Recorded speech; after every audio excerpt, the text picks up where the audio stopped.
Like it was like Go when it's raining. For the campaign manager? Oh, yeah. We had one of those. All right, it is 7 p.m. I'll call the meeting to order. If we could please stand for the pledge. I pledge allegiance To the flag of the United States of America and to the republic for which it stands, one nation, under God, indivisible, with liberty and justice for all. Thank you and good evening and welcome to our April 13th, 2026 business meeting of the Milford Board of Education. May we have a roll call for attendance, please? Yes. Jennifer Brown. Here. Megan Doyle. Here. Mary Claire Edmonds. Here. Nicole Flowers. Ms. Flowers is excused. Okay. Tom Koga. Here? Adam Scobie. Here. Hannah Tedros. Here. Nicole Wilhelm. Ms. Wilhelm was supposed to be virtual, so we'll see if she arrives. Cindy Wolf Boyton. Ms. Boyd is excused. Okay. So we have And me. 7. Oh, and Tiffany Lennon. I'm here. We have 7 members present.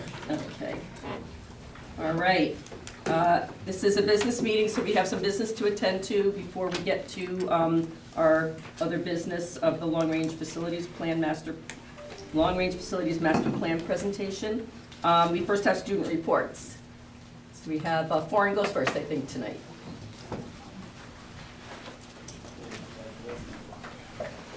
Good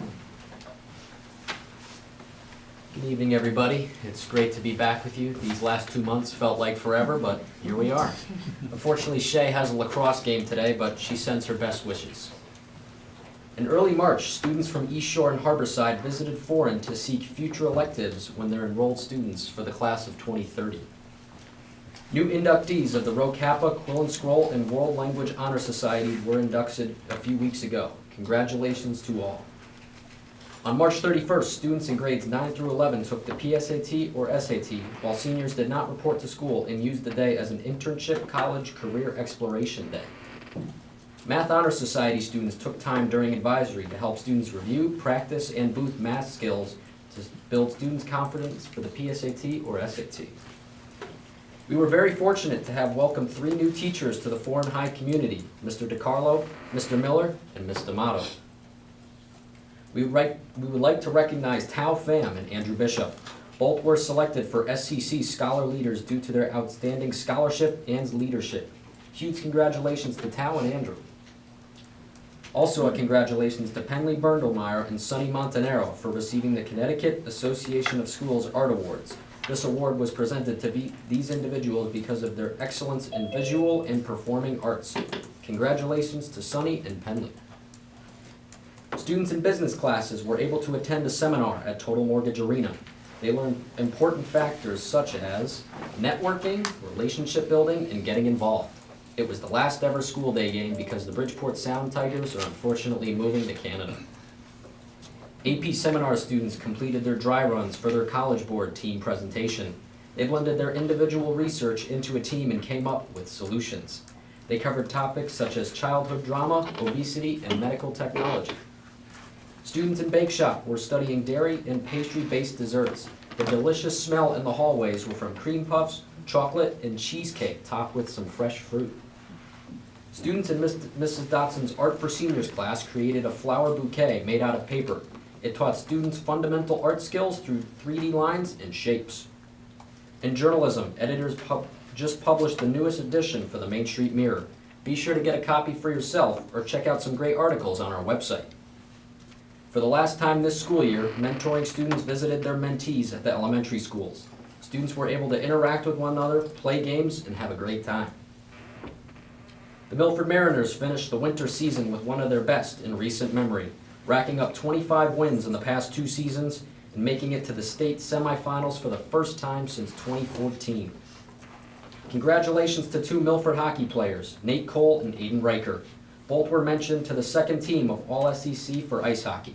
Congratulations to them both. Boys swimming and diving celebrated their season at the Plate in Milford. The team was able to engage in social interaction as well as some great food and prestigious award for their performances during the season. Spring sports are officially in full swing at Foreign. Our golf team is currently 2-1 with wins over Hamden and East Haven. Our softball team is currently ranked number 1 in the state. They are 4-0 to start the year as the reigning state champions. Our spring sports season captains attended SCC Captains Council at East Haven High School, engaging with captains from other sports teams how to become better leaders, solve team conflicts, and build camaraderie with one another. Foreign seniors had guest speakers come in to talk about life after high school, whether it was learning how to manage money, build a resume, interview skills, or even how to make a social life. It was very beneficial to all of our seniors. Seniors officially start their senior internship on May 11th. After that date, they will not report to school. The Giving Table prepared trays of baked ziti with a meat sauce for a rainbow salad for a family in the Milford School District. We were also very grateful to receive a donation from the Beacons of Hope, Connecticut. We are proud to announce that from our Key Club that Adriana Aviz has been awarded the Outstanding Lieutenant Governor Award for Division 20. We thank her for all of her hard work and what she does for our Key Club. Student Council held a drive for the local Bethel homeless shelter. Students and staff donated towels, sheets, blankets, and other linens. We thank our wonderful community for their support. Thank you for all your time tonight. We will see you in May. Thank you, Joey. Next we have Jonathan Law.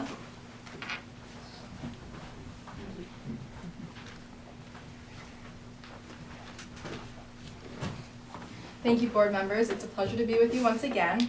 I hope you're enjoying the spring weather. Due to spring break last week, our update will be brief. A couple of weeks ago, the underclassmen took the PSATs and SATs. All went very smoothly. That same week, the Milford Prevention Council hosted a senior university. 4 speakers came in to prepare us for what to expect in college. Each speaker gave us a valuable lesson, whether it was how to handle finances or how to handle substance exposure. The Jonathan Law Fashion Club is hosting a prom wear drive to support teenagers in the Milford community who might need formal wear for upcoming school dances. They are collecting a variety of items from dresses to suits through April 27th so that everyone has the opportunity to dress to impress. On April 1st, the Sophomore Student Council hosted the first annual Student First Staff basketball game. It was a fierce matchup, but the students came out victorious by just 4 points. They raised over $200 for their class. We're pleased to announce the JLHS Parent of the Year, Tracy Hophock. She is the mother of Tyler and Samantha Hophock. We're also pleased to announce that Matthew McFarland has been named Teacher of the Year. In academics, the English department is excited to schedule its new elective courses and develop its curriculum. In their department meetings, they've been busy sharing experiences in their classroom centered on student data, learning from each other about different ways to reach the students. Sharing successes and struggles of individual lessons helps them all reflect on practice and improve their work. The English department also had some professional development centered on the No Red Ink program. They are excited to have access to this for their core courses next year to help improve grammar instruction and keep track of student growth in their writing. Some 9th and 10th grade classes have been busy creating podcasts as culminating projects for their independent reading books. And AP classes are busy getting ready for their last month of classes before exams. This month, the English department is looking forward to meeting with an admissions counselor from Trinity College. Thank you, Ms. Ramo and School Counseling for setting this up. They will learn more about what counselors are looking for in both college essays and letters of recommendation, helping English teachers better serve their students as they apply for college. The week of March 18th, the Model UN Club attended the National High School Model UN Conference in New York City. 50 law students attended this extraordinary event, where they presented their research to engage in important dialogue and problem solving. They collaborated with students from around the world on global issues. One of our very own students, Mark Yin, was selected to ask former U.S. Senator Mitt Romney an engaging question. Oh, it's nice to be back after break. Our special education department celebrates Jen Noth as Parent of the Year. She worked with our students as a job coach and has developed several school-based businesses that teach our students so many life skills. The TLC has checked out 780 books so far this year. Lots of classes have been utilizing the podcast studio for projects and learning how to edit. The TLC is running a game of Clue all month for School Library Month. Each week, students can come in to solve a different part of the mystery of who stole an important manuscript. This is week 2, where students have to collect evidence to figure out what tool to use to open the safe. Suspects are the teachers and the staff. Students in AP Research are getting ready for their final presentations. They spent all year working on one long-term research project, and they will present their findings to a panel. This is part of their AP exam. Their final papers will also be submitted to College Board at the end of the month. The spring athletic season is officially underway at Law, with all teams beginning competition. Boys and girls track open their competitive season on Wednesday, April 8th, and are looking forward to the season ahead. Baseball and softball have already made an early impact, with both teams earning impressive opening day victories in the SEC versus FCIAC Challenge. These wins set a positive tone for the season and reflect the hard work put in during the preseason. On the lacrosse field, both the boys and girls teams competed closely in contested matchups in their season openers. Despite coming up just short, both teams demonstrated resilience and competitiveness in hard-fought games. Boys and girls tennis have gotten off to a fast start, showing early success and strong performances across matches. Meanwhile, the golf team was the first program this spring to secure a win, setting the pace for the rest of the athletic department. Overall, the spring season is off to an exciting and promising start, with our student athletes demonstrating dedication, sportsmanship, and school pride across all programs. Course selection was completed the week of March 16th. Counselors met individually with each student to confirm their course choices for next year. The ASVAB test was administered on April 2nd, and the post-test score interpretation will be this Thursday, April 16th, for those who participated. The school counseling department will be taking a group of 40 juniors on a field trip to the University of Rhode Island this Wednesday. These students will have the opportunity to experience a university campus, perhaps for the first time. They will participate in an information session, campus tour, and have lunch in the dining room. The school counseling department is also preparing for upcoming AP testing in May. Thank you all so much for listening. We are all very excited as spring rolls around, and we look forward to seeing you next month. Thank you. Thank you, students, as always, for your report. Feel free to head out. All right, we'll move on to public comment. Speakers may offer objective comments about school operations and programs. The board encourages speakers not to express personal complaints or defamatory comments about the Milford Board of Education personnel or any person associated with Milford Public Schools. Security issues and matters relating to negotiations and grievances will not be permitted, consistent with the principles of the Federal Education Right to Privacy Act. Discussion of students is prohibited absent parental waiver. Public comment does not allow for two-way conversation between speakers and the board, but we welcome and appreciate your comments and opinions, and all will be taken into consideration.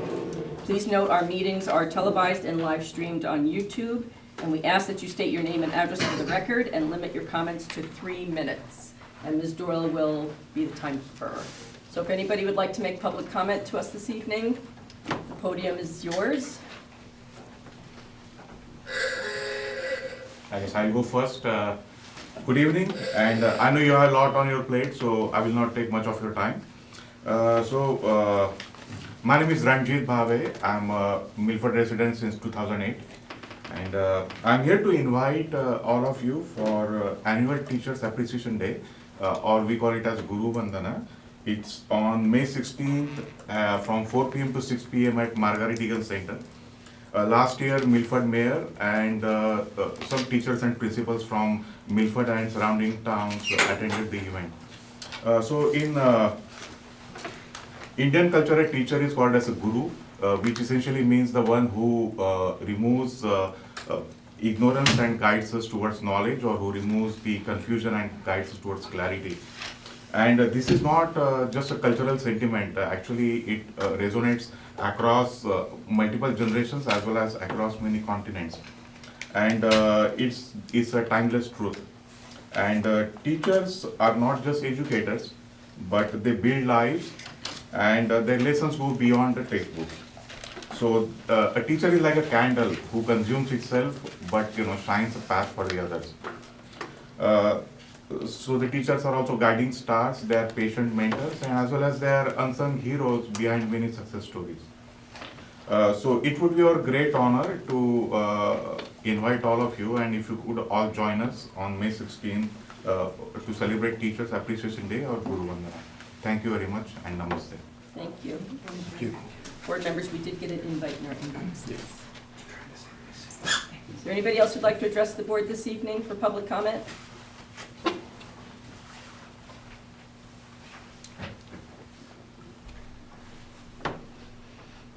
Hello, I'm Rebecca Toms. I live at 213 Meadowside in Milford. And I just wanted to, I know there's, well, first of all, thank you all for serving in office, for doing this hard work, and for taking care of our students, which is one of our most valuable assets in town. Obviously, there's a lot going on with the Board of Education, as you all know, with the Long Range Facilities Master Plan. And I myself don't have any children in the school system. I'm just a resident who lives near one of our wonderful schools and gets to enjoy how that community impacts my overall feel of the neighborhood and my connections with my neighbors. So I understand that there is a lot going on with the Long Range Facilities Master Plan that I don't understand. And I would like to propose that if there is a possibility that there would be some measure of surveying done to residents within the town to get an understanding of what it is that the community as a whole wants from this really great opportunity to improve our school system. It's great that we have the funds to be able to do this, and it's difficult because it's very emotional, and it's so much history for people. But I think it would be really wonderful to be able to find a way to bring in more voices. As you can see, the room is pretty small, and there's not a lot of people that are here today.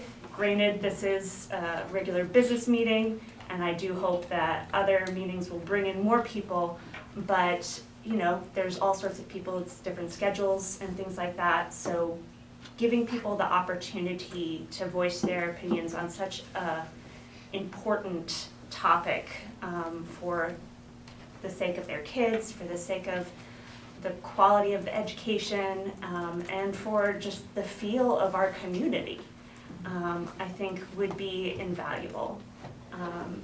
And, you know, if that means we write a little grant in addition to get work with someone to do this survey work, you know, I as a community member would be happy to help or whatever, but just would love to be able to expand that voice to my neighbors so I can hear what the desire of everyone is.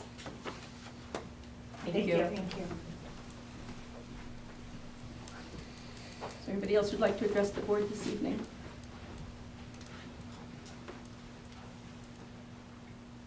Okay, seeing none, we'll move on with the rest of our agenda. Chair's report, I just want to remind the board that we have this week upcoming public hearing on the budget is Wednesday at 7 p.m.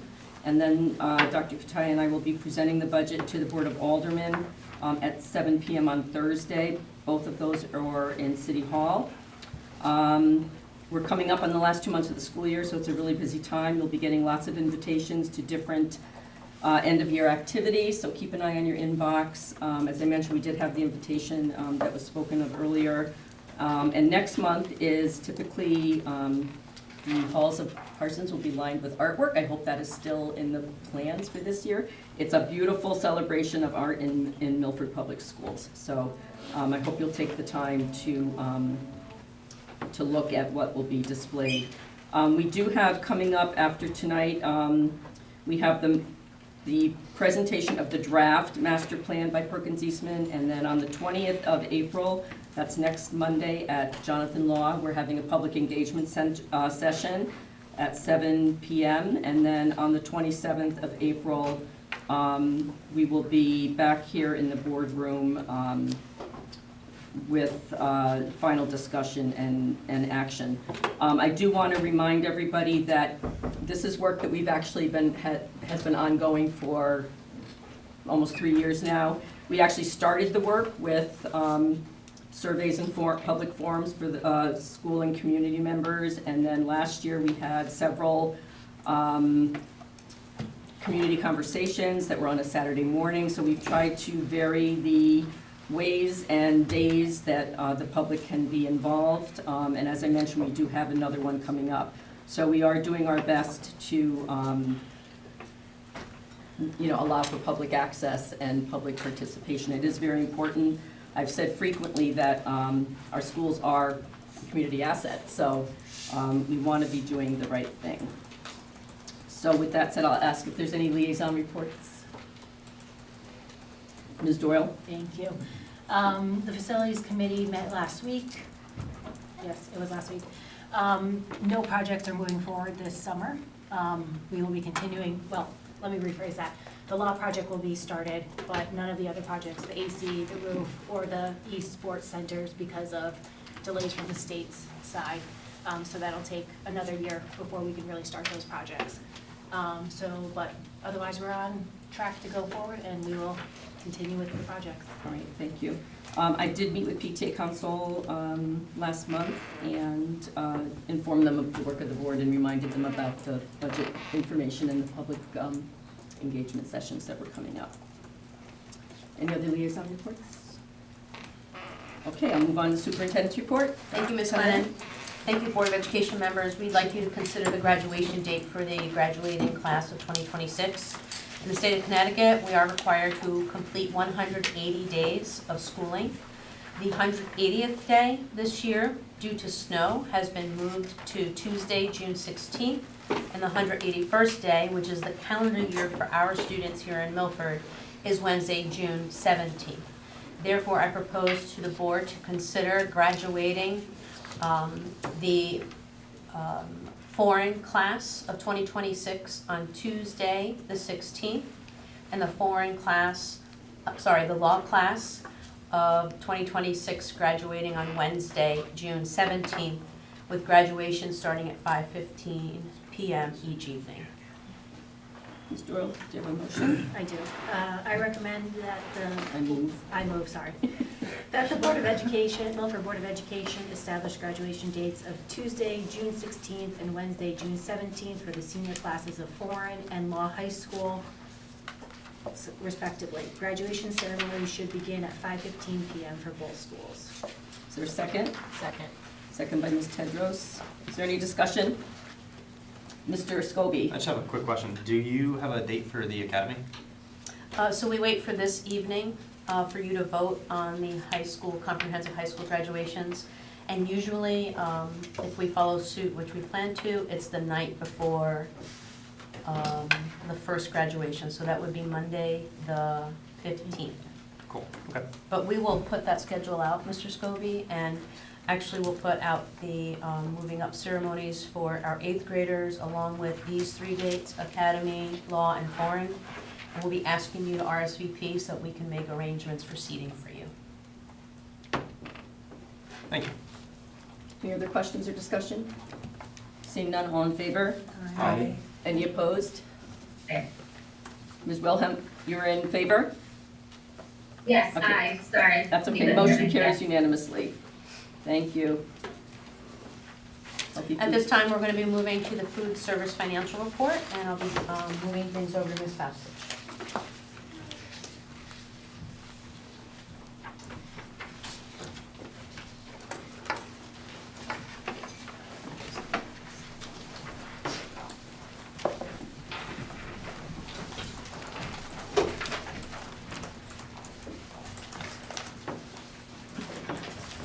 Good evening. Nice to be here. I'm here for the food service financial report. I am passing out a revised report. I corrected an error we found, an input error that we found on it, and I'll explain that as I go through this report, this brief report. As you may know, we are a self-supported program, meaning all the income that we take in goes towards our expenses. And we serve the students nutritious meals that meet federal and state guidelines. We're regulated by the USDA and the State Department of Ed. We offer free and reduced price meals and what we call fully paid meals. But we are primarily funded by our federal reimbursement, our state grants, and payments from families for school meals.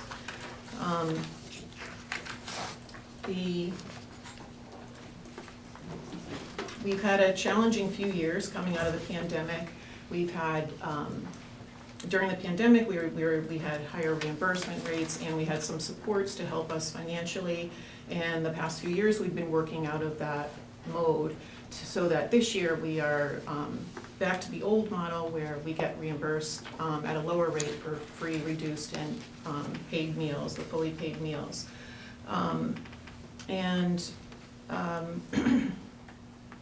We are hoping that maybe in next year's budget, we may get some funding from the state to help us provide free breakfast for those, for all students. But currently, only those who qualify for free meals get free meals, and pays a reduced price for breakfast and lunch, and we get a small reimbursement for the paid meal, for all others that don't qualify for the free or reduced. So the correction I made on this report was in December. The correction was to labor. It was $130,554, where it was $63,000 prior to that.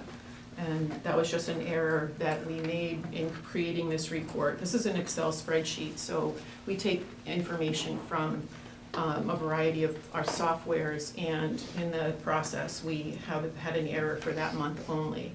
And that resulted in overall, we had right now we have a loss, we're showing a loss of $222,899, which is actually less than where we were at this time in February of last year.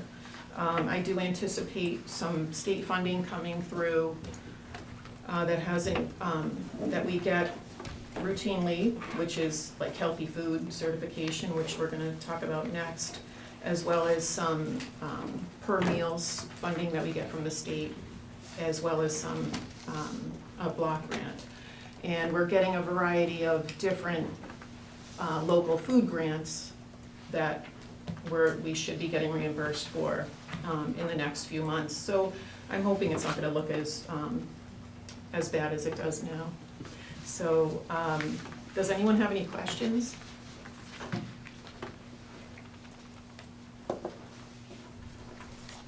Ms. Edmonds? Can you tell us more about the local food grants? Sure. You may have heard, I think last year the federal local food grants were cut, which was unfortunate because we've taken a long time to build up our relationships with farmers and schools. But the state has given money towards kind of replacing some of the money that was lost in last year's federal funding cut.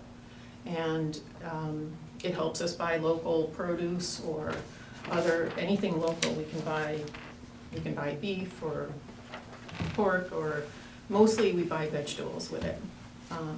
But it allows us to buy from the local farmers that have been growing and supporting us all year long. So we've been buying like hydroponic lettuce, and we get a variety of different things that we can put on the menu. We don't always, we put them out for the students to try, and we offer them every week. We may not publicize it as well as we should or could, but we are buying a lot of local produce from the farmers. We buy from some food co-ops like the Northwest Food Hub that kind of consolidates little farmers into one where we can buy a lot of different things. So that's and now it's a little slow in the winter because of our growing season in Connecticut, but it'll pick up in the next few months as the crops start coming in. We'll have even more variety, but we will be able to use the local funds, the local food funds for that purpose. And some of them give us 100% reimbursement, some give us 50% for if we buy it from Connecticut, and you get 33% if it's regional, which is outside of Connecticut, but within 400 miles. So I try to utilize 100% and all the Connecticut grown so I can get the most for our money. Thank you. You're welcome. Other questions? Ms. Doyle? Thank you. I know we have this question every year, at least I do. We're allowed to carry a balance forward Yes. each year. Have you carried a balance forward from last year, and have you depleted it? Well, I we've can't had tell. we've had a fund balance for for a number of years coming out of the pandemic. And we are fortunate that we can carry the balance from one year to another, unlike the Board of Ed budget that is more fixed. So we have been able to carry that money, and we have been able to use it to supplement our program. What was the status of it now? I know we had a large fund and used it to redo the storefronts and a bunch of other things. We still have, we can keep, as a nonprofit, we can keep 3 months operating expenses. So we have that and probably a couple $100,000 more than that. Okay, great. And then, I know you sometimes purchase larger equipment. Are you planning to do any of that this year? If, yeah, I'm conservative in spending money when I don't have it, right in front of me. So I've been a little cautious, I'm a little frugal that way, so it may be doing some purchasing towards the end of the school year, but I have, I'm not trying to buy anything large, I'm just trying to maintain the status quo of our equipment and our facilities, And so. I know this is a loaded question, but what is kind of the status of anything that really needs to be done immediately? Well, we replace things immediately, like initially, but we are waiting for the long-range facility report, so we can figure out where we want to put money and where we wouldn't want to if you are, closing some schools, so. Great, thank you. Any other questions? I just have one other. Yes, Ms. Evans? I'm looking here at the numbers, the total number of breakfasts and lunches served this year. Yes. It's an incredible 262,000 lunches and 61,000 breakfasts. Yes. With the governor's proposed inclusion of universal free breakfast, do you envision that number going up quite a bit? Yes, I do. I believe, we had that a few years ago, 2 years ago, where everyone was able to eat free breakfast, and we really promoted breakfast regardless of who had money on their account, and the participation really rose dramatically. So I would say probably like 2.5 times that many we can do if we get free breakfast. And having the funding is really the key. Thank you. All right, thank you for the report, Ms. Stostich. Now we'll do your next item. Yeah, my apologies to the board, I flipped those 2 items. So we are going to talk about the healthy food certification, which requires board approval this evening. And Ms. Doyle, just a reminder that you'll need to read the motion verbatim. Yes. Thank you. So for those that don't know what this is, we participated in this program for the past 14 years. And each year you can elect to recertify to participate in this program. We get 10 cents per meal based on last year's meal counts towards, by participating in this program. So it helps us financially, but it also makes a healthier environment for the kids district-wide. So this is something that's really been helpful, and I would encourage you to participate. And so all you have to do is read the recommendations in the, as written, and then you vote in each one of those separately. So for clarification for the board, this provides that we adhere to certain guidelines for food, what is served in food or what is sold in food. Right, this refers to à la carte. So it's nothing to do with the meals we sell, it's just à la carte, that we serve separately. So whether it's, cookies or ice cream or beverages, all have to be on the state list, the healthy food certification list. And so we vote to participate, and then we also make then you can vote Waivers, to, exclusions, I forgot. so what the they're called. exemptions, you can Exemptions. vote to exempt. So Right. this is something that, like, you can't vote to exempt us from the school day.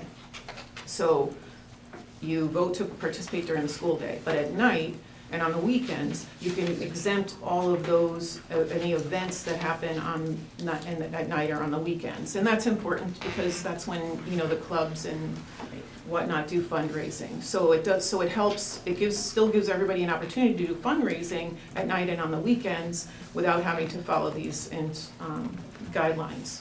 Right.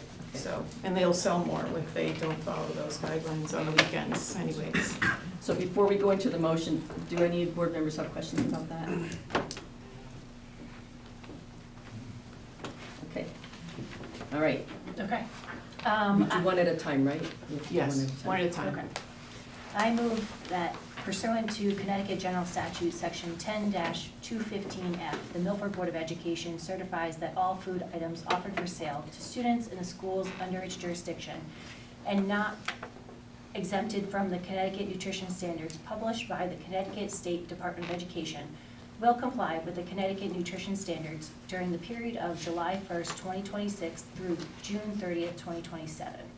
This certification shall include all food offered for sale to students separately from reimbursable meals at all times and from all sources, including but not limited to school stores, vending machines, school cafeterias, culinary programs, and any fundraising activities on school premises sponsored by the school or non-school organizations and groups. Is there a second? Second. Okay, is there any further discussion on this? Ms. Wilhelm, you're good? I'm good, thank All you. right. Okay, seeing no discussion, all in favor? Aye. Any opposed? Aye. Motion carries unanimously. All right, and then the second motion? I motion that the Milford Board of Education will allow the sale to students of food items that do not meet the Connecticut nutrition standards and beverages not listed in section 10-221Q of the Connecticut General Statutes, provided that the following conditions are met. The sale is in connection with an event occurring after the end of the regular school day or on the weekend. 2, the sale is at the location of the event. And 3, the food and beverage items are not sold from a vending machine or a school store.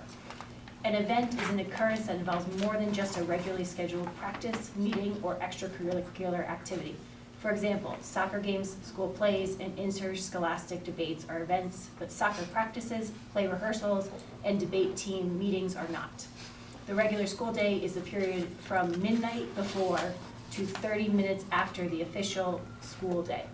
Location means where this event is being held and must be the same place as the food and beverage sales.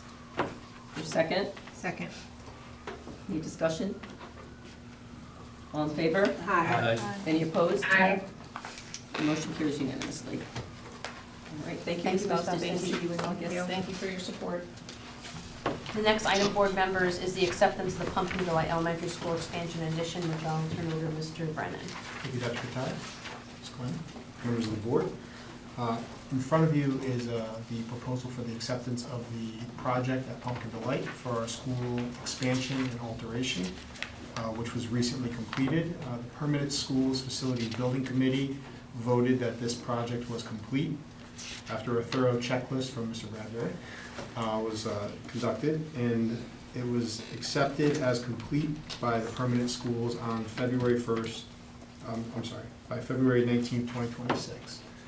In order for us to apply for our final reimbursement from the state, we need acceptance of completeness from the Board of Education. All right, thank you. The motion is, Sure.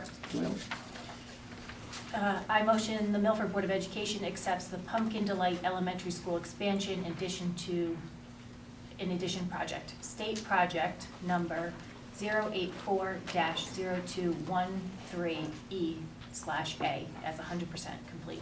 is there a second? Second. Thank you. Is there any discussion? Ms. Wilhelm, do you have any discussion? I do not, thank you. Okay, seeing none, all in favor? Aye. Aye. Any opposed? The motion carries unanimously.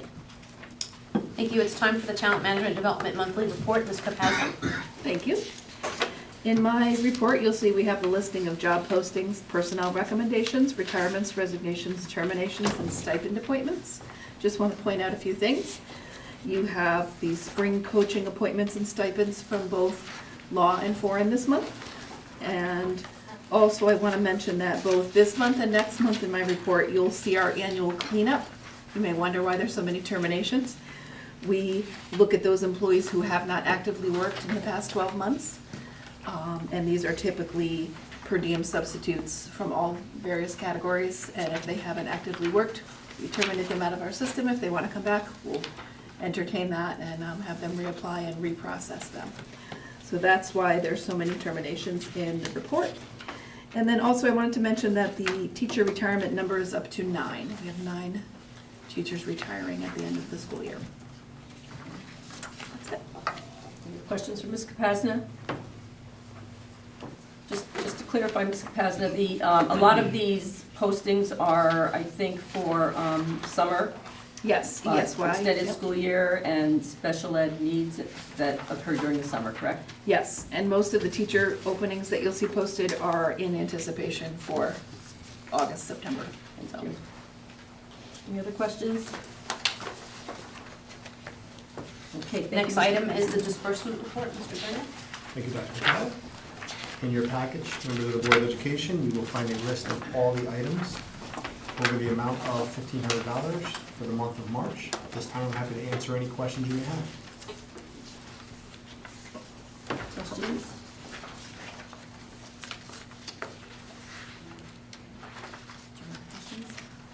I was trying to find the line. I can't find the line, but Was it the question you had? yes. Okay. Can you give us just a general overview of how we're paying for diesel right now and where that's affecting our budget? Sure. So we project the cost of diesel over a year in advance when we're developing that budget.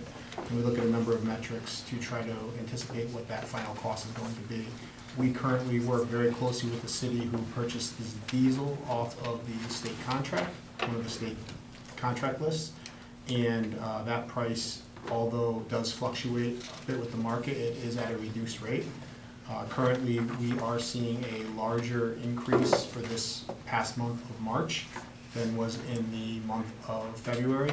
And in the disbursement report, you will see an actual significant difference between the two purchases, because depending upon when we were actually billed, both of those fell into this actual disbursement report. So that's where you're seeing I'm guessing that's the question, where the difference is between those 2 months. And it primarily is due to the amount per gallon for diesel increasing for the month of March as opposed to the February amount. So under our bus contract, we get the $1 back per gallon of gasoline. Do we pay for it in advance and then get a credit, or do we pay the prorated rate? Yes, we pay that and then we're reimbursed from Durham. Okay, thank you. Any other questions on the disbursement report? Ms. Edmonds? I had a quick question about this esports annual subscription per PC. The GG Leap? Yes. Yes. Can you just talk a little bit about what that is? Yes, so that's like a management software. It allows, it's like an operating gaming system. And it kind of like takes the interface and allows you to have multiple subscriptions to different games, and allows to kind of make sure that things are in one platform there. So it's kind of like a system that allows us to make sure that we're correctly managing some of those different pieces for the esports systems. Thank you. Other questions on the disbursement report? Okay. Well, we'll move on with the theme of money and stick with Mr. Brennan regarding the quarterly report. Thank you again, Dr. Kataya. So according to board policy governance, administration requires us to present a quarterly budget report. I do want to assure this board that we are monitoring that budget report daily, weekly, by the minute. So it's a very closely thing that we watch all year long. In front of you, you will see our third quarter for this academic year. as a reminder to the board, there's 7 columns that are come across the top of that page that you are currently looking at. And the percent used is calculated by looking at the year-to-date encumbered and the year-to-date expended and divided that by the adjusted budget. So that would give you that percentage used. And just one more additional reminder that although we are only 3/4 of the way through the year, some of those numbers and the percentages for the high 90s% expended, that does not mean that that has already been expended. That also accounts for the encumbrances as well, the money that we are anticipating spending. There are a number of accounts here that I wanted to just highlight quickly for you. The first one here is account 1111, which is our certified teacher salaries. Although we have no concerns at this time, I did want to just call that one out because that's one that we monitor closely because that's our largest accounting of the overall budget. There are a few accounts here that are currently in a deficit, and they are tied directly to addressing the needs of our students. These accounts are, let me just pull this out. Accounts 1112, homebound tutor. Accounts 3231, mental health services. Account 3232, professional evaluation. Account 3235, other pupil personnel services. Account 5101, transportation special ed internal. Account 5103, transportation special ed private. Account 5110, transportation supplies. And account 5600, tuition special ed public, and 5601, tuition special ed non-public. All those accounts are currently over budget and running at a deficit.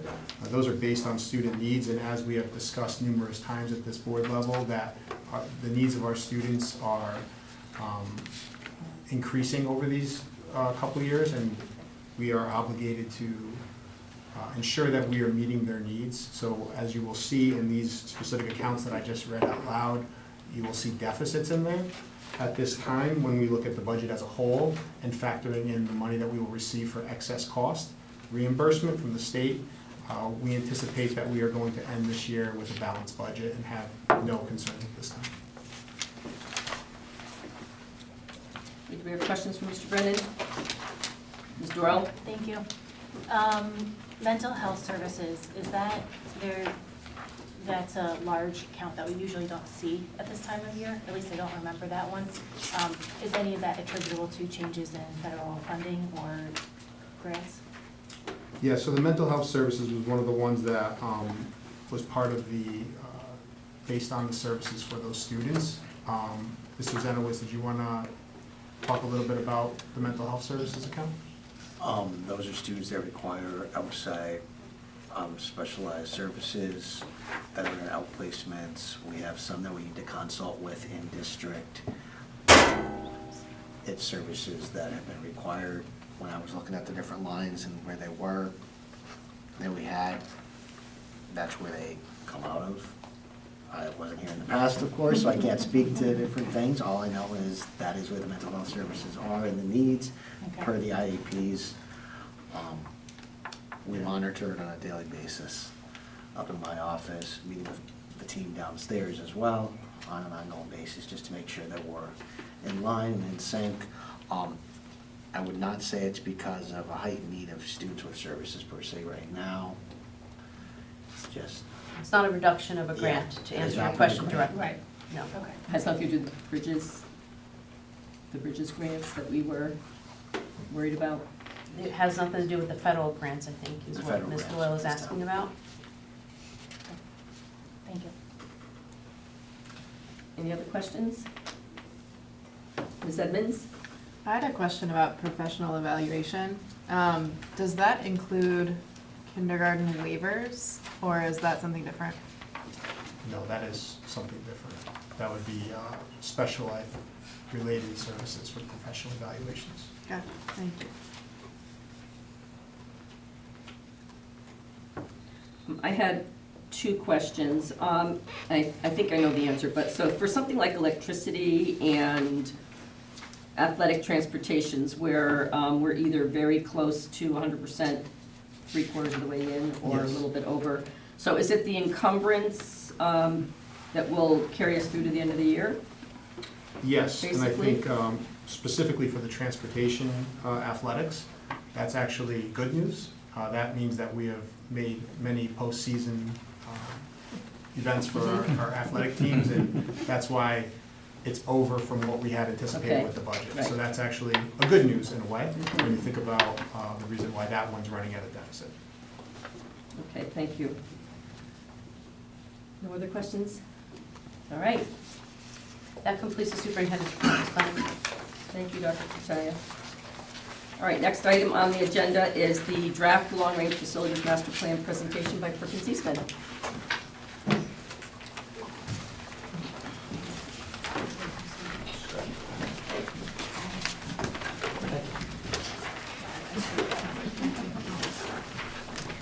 All right, well, thank you very much for having us back.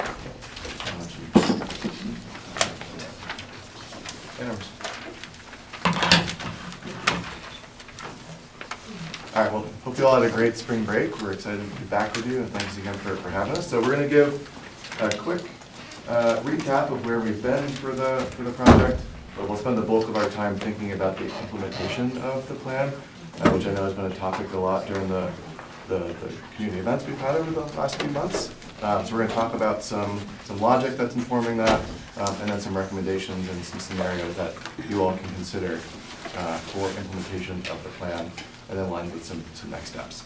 If folks do have to leave, we have a slide at the end. The board president mentioned it. We've got an event on next Monday at Jonathan Law for public engagement around this. So we hope to see a lot of people at that meeting. So we'll remind you at the end of the presentation, but I know folks have busy schedules, so I want to make sure we get that out in front at the beginning as well. So I'm going to turn it to Mike to just give a quick sort of walkthrough of where we've been over the last, 9 months or so? 7 months. 7 months. And we'll then jump into the implementation. Before we go, sorry, Patrick Davis, I think I've met all of you before, and nice to see you again. I'm not Mark. He's way better hair than I do. Mike Berger, architect, principal of Perkins Eastman as well. So as Patrick said, we've been hard at work with this group for I think over 7 months now. I'm going to be really brief and kind of hit where we stand right now before Patrick walks through the implementation. Started with the high school study. We looked at, as RFP included, exploring going from 2 high schools to 1 consolidated high school.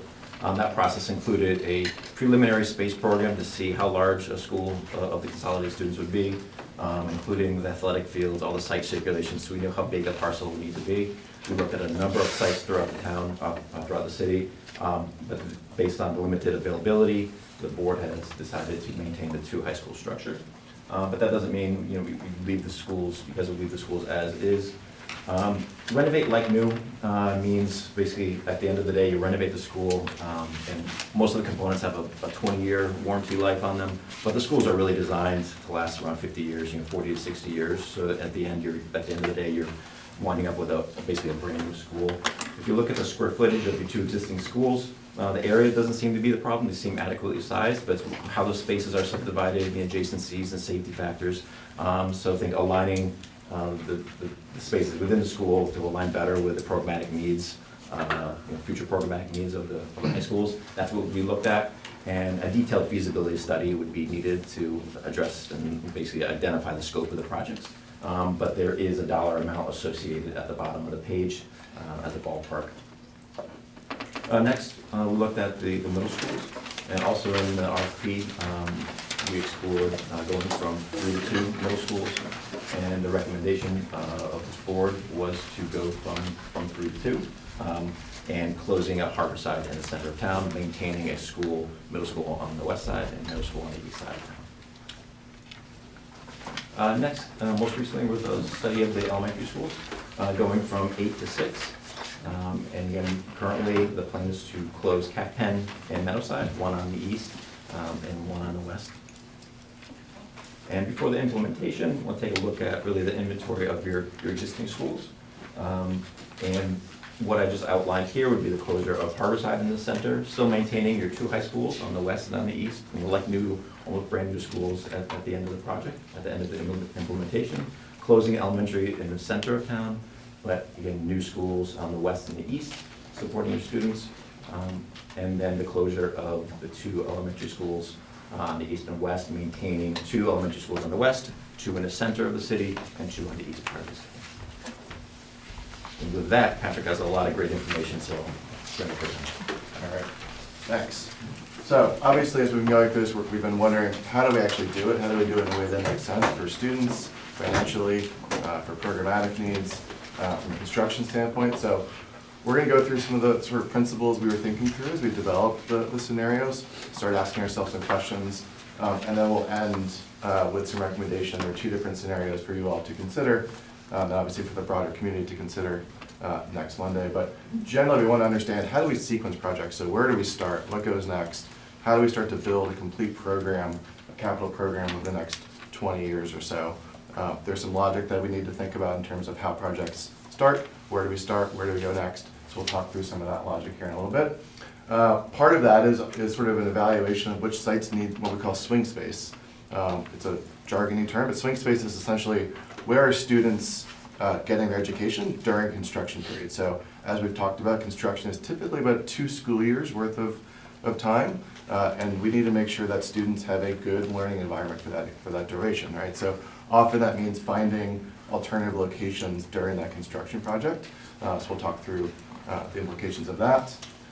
Then, broadly, as we're going through this, we want to make sure we maximize the student experience. That could be where they're at school during that construction period, or it could be, we heard a lot from families, hey, I don't want my kid to be in construction site from elementary and middle to high, their whole sort of educational experience. So how do we make sure their experience is thought about throughout this process? And then, obviously, the sort of conversation around consolidation of schools. When does that happen? And then obviously there's a cost component. Obviously you need to be fiscally responsible, thinking about the cost implications. And then generally we're thinking about how long does it take to actually implement construction, but also some of those consolidation considerations. So I'll walk through these in a little bit more detail over the next few slides. So the first one, similar to what Mike was talking about with the portfolio, where it's shaking out. We want to think about the same thing from an investment standpoint. So how do we balance investment over that period so that every part of the district feels that investment? So we're not all just investing on the east side and then being done with the east side, then jumping to the west side. We want to make sure that we're being strategic about east side, central, western investments so that all communities are starting to see the benefit of that construction activity. Again, as I mentioned, we want to make sure we're minimizing the amount of time students are in a temporary location during that swing space. And then as you'll see, there are some, we'll call sort of strategic decisions that allow other actions to happen in the future. So that could be where students are moving during construction, or it could be a consolidation decision. There's oftentimes 1 or 2 decisions that sort of unlock future decisions. So thinking about that, as we'll highlight in a little bit, is a critical part of this. As I mentioned, most schools within the portfolio have relatively small parcels, which really restricts the amount of on-site construction we can do. There are a few options, which we've talked about on the elementary side, and we'll talk about again tonight, that may allow you to do a new building on-site while students remain in their existing building, and then you go back and sort of demolish the existing building after the construction period is done. But the majority of schools will need to be off-site during the construction period, so that's a factor in terms of how we're sequencing projects. I mentioned this a little bit, throughout this process, we want to make sure no matter where a student is in the process, whether they're in a new building or construction site or their project hasn't started, want to make sure their experience is maximized. They want to make sure teaching and learning is happening without disruption. So again, we've tried to be really thoughtful about how projects are being delivered so that students are really experiencing the great teaching and learning that can happen without the disruption of movement as much as possible, and obviously safety aspects of construction. So oftentimes districts will, if they don't have available land, they'll build what we call modular sort of campuses where everyone's in a trailer campus. We want to try to avoid that. We actually think there's value in maintaining students in a permanent building structure. So actually the sequencing of consolidation and closures will impact a little bit how future, as we'll show in a little bit, how future decisions are made in terms of sequencing of projects. School consolidation, so obviously, as Mike mentioned, really the start of this project was evaluation of a few different scenarios at the high school, middle school, and elementary level in terms of Can we potentially reduce the size of the portfolio to enhance delivery at the remaining schools? So it's important to recognize that you don't realize those benefits until those actions are taking place, right? We don't want to rush them, but if you wait too long, sometimes those sort of benefits are really delayed in terms of feeling felt. The other thing I would say is what we see often is if a school is sort of on this idea of a closure list for a really extended period of time, it could really impact enrollment, morale at the school. So thinking about, we don't want to rush it, obviously, but make sure we're not delaying things too long so that schools just sort of always feel like they're on this closure list, and it can really impact enrollment and morale at that school. So being thoughtful about that as well. And obviously there's a cost component. You'll see a few different scenarios that have different cost elements to them. But I think construction, I think everybody here probably knows, construction does not get cheaper really ever as time goes on. We typically assume about a 3.5% escalation rate every single year. And that's called a compounding escalation rate. So every year you wait from a construction standpoint, it's adding about 3.5% to that project. When we're talking in the millions, that obviously adds up very quickly, as you'll start to see in a few different scenarios.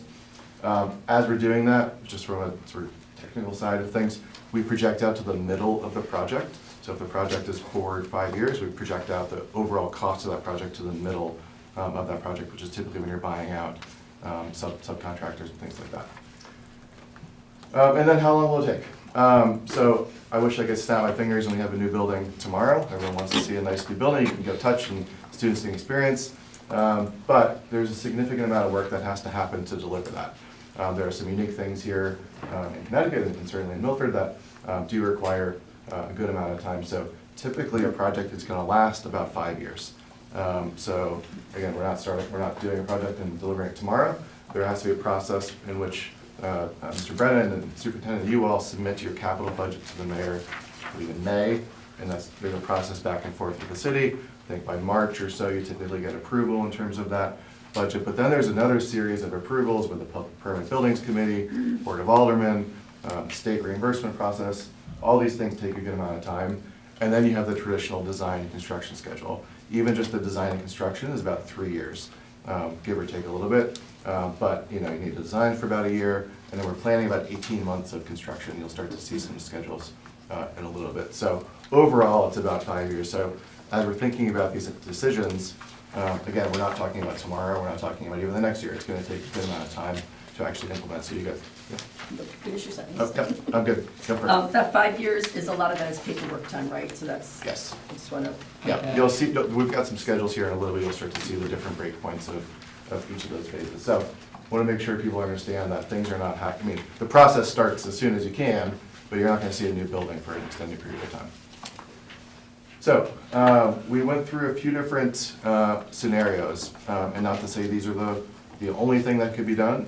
These were sort of thinking, how we were thinking about going about it with those aspects in mind that I shared earlier in those considerations.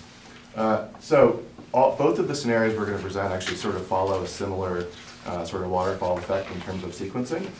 The difference is going to be the pace in which you deliver projects. So in both scenarios, phase 1 for us is really starting with 2 elementary schools, one on the east, one on the west, so JFK and Live Oak.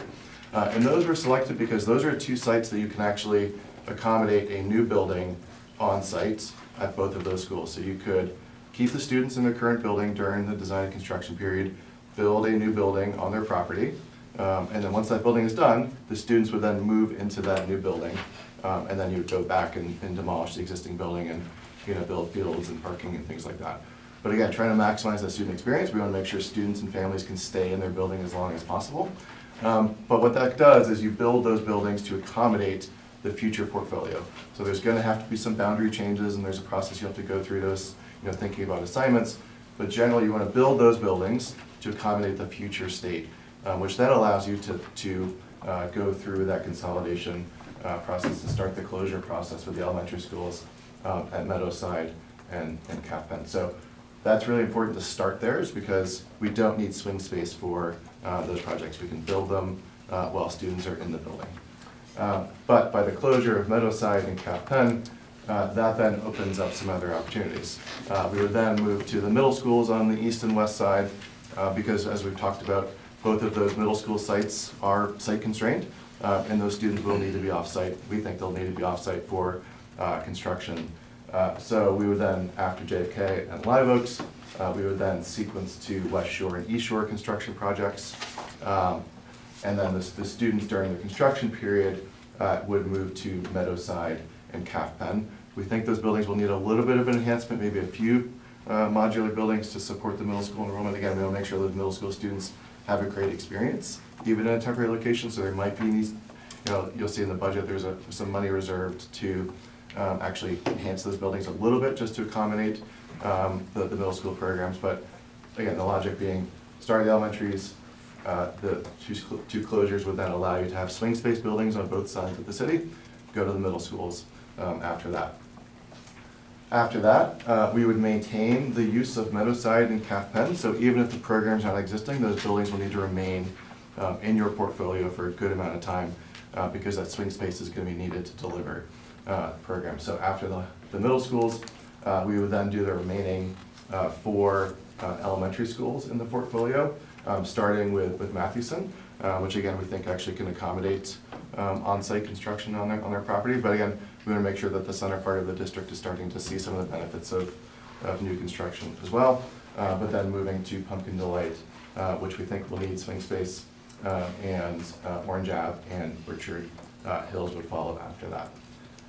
And then after that, we're going to end with the high schools. So this allows you to have a complete, and we'll start to walk through the schedules here in a little bit, but east-west center, you would have complete middle school and elementary school new buildings, and then you'd move to the high schools after that to finish the complete portfolio. So one thing to note with, we often get questions, why don't we start with the high school so everyone can start to see the benefit of the construction and see that? There's some logic to that, but I would say in an environment where you're thinking about the sort of portfolio changes you're thinking about, starting there would really delay when those closures can happen, probably out 10 to 15 years by the time you're actually able to start thinking about the consolidation. So as you're thinking about these options, again, going back to the original intent of many of the RFP questions and sort of considerations was, how do we right-size our portfolio? Starting with the high schools would really delay when that process could happen because you need to increase the size of the elementary and middle school buildings. So I want to make sure that note is out there as well. Okay, so we built, so you'll obviously end up with, through this process, the 6 elementaries, 2 middles, and 2 high schools, as Mike shared on the map, balanced east, west, and center for the elementaries, east and west for the middle schools, and then maintaining the two high schools. So we, as I mentioned, put together 2 different scenarios, which again sort of follow the same sort of waterfall logic of sequencing, but there is a big difference in terms of how fast you're going. So scenario 1, we're actually going to go backwards and start with scenario 2 and go through the details, but scenario 1 is actually starting quick, trying to do concurrent projects where possible. So starting with 2 elementary schools at once, and then going to 2 middle schools at once. Scenario 1 is more of a do 1 project at a time and start to sort of go 1 project at a time. There are, as you'll see, some pretty significant financial benefits of going faster. As I mentioned, that 3.5% has a huge impact over a 20-year period as we're thinking about this. So scenario 1 will certainly, as you'll see, come in a lot cheaper in the overall sort of program cost. But upfront, you have to put more money upfront into the program. So just a consideration, obviously, I have no control over how much money you're able to get from the city, but there are some long-term financial benefits of scenario 1, which is a more accelerated schedule. So we're going to walk through starting with scenario 2, then we'll jump to scenario 1, starting a little backwards. But again, the color coding here is that green color on there is that sort of early budget process where you all are approving your CIP, going to the mayor, that sort of back and forth to get approval from the city. Then you move into that sort of coordination with the Permanent Buildings Committee, approvals from the aldermen, all that sort of other coordination. Then you jump into design, which is that peachy color, and then the blue is the construction period. So you'll start to see some overlap a little bit in terms of the projects, but generally you're going to go one by one, again, starting with JFK is the first project. Then we're going to move to Live Oaks after that. So again, starting with those two sites that we can accommodate construction on site, because that allows us to, after that point, to close Calf Pen and Meadowside for use of swing space. Then we would do West Shore, East Shore after that. After that period is when Harborside would close. So in this scenario, Harborside is closing after the completion of East Shore. So all your middle schools will be done by 2036. In this scenario, then we jump back to the elementary schools, Mathewson, Pumpkin Delight, Orchard Hills, Orange Avenue. All the elementary schools in this scenario would be done by 2044, which is crazy to think that far out, but as we're thinking, obviously, long-term capital planning, it's critical to look that far out, but by 2044, all of your elementary schools would be done, and then we would follow up with the high schools after that. And you'd be done in 2048 with your overall portfolio of buildings. So that's the scenario 2, which is sort of let's go one by one.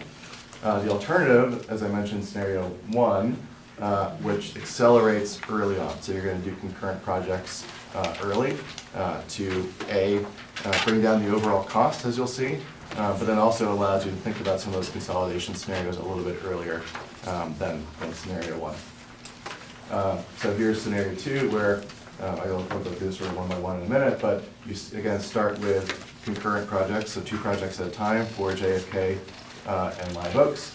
After that, you would then go through the process to go through the consolidation effort at Calf Pen and Meadowside. Then you would move to the middle school buildings concurrently, and then you would have Harborside close after that, and then you'd go one by one beyond that in a similar path. So again, just to sort of illustrate that, starting with the 2 elementary schools, this allows you to then close both Meadowside and Calf Pen after the construction there, so students can move into the new sort of organized attendance boundaries and buildings, and then jump to the middle schools, and then we go, so all the middle schools will be done by 2036, then jump to the elementary schools one by one after that in a similar order. This time, elementary schools are done by 2040, the other one's 2044, and then we jump to the high schools, and everything's completed by 2044. So you save about 4 years of time. The biggest difference, though, is as you think about that escalation rate, you would save about $200 million by doing scenario 1, which is that more accelerated schedule. So the overall program would save about $200 million. Again, but you have to put a little more upfront in those first few years to be able to do that. So that's the biggest difference between scenario 1 and scenario 2. So that's sort of where we have started to sequence things. Again, trying to maximize site where we have it, open up some swing space, and then strategically start to deliver the rest of the portfolio, obviously with cost in mind, student experience in mind, but also the timing of those consolidation efforts that we've talked about for the last few months. Again, just to remind folks, I mentioned in the beginning, the board president mentioned it, but next Monday at 7 p.m., there's a public engagement session. We want to make sure we're hearing from as many people as we possibly can through those efforts. If you've not been to them, we've had one for the elementary and middle school conversations.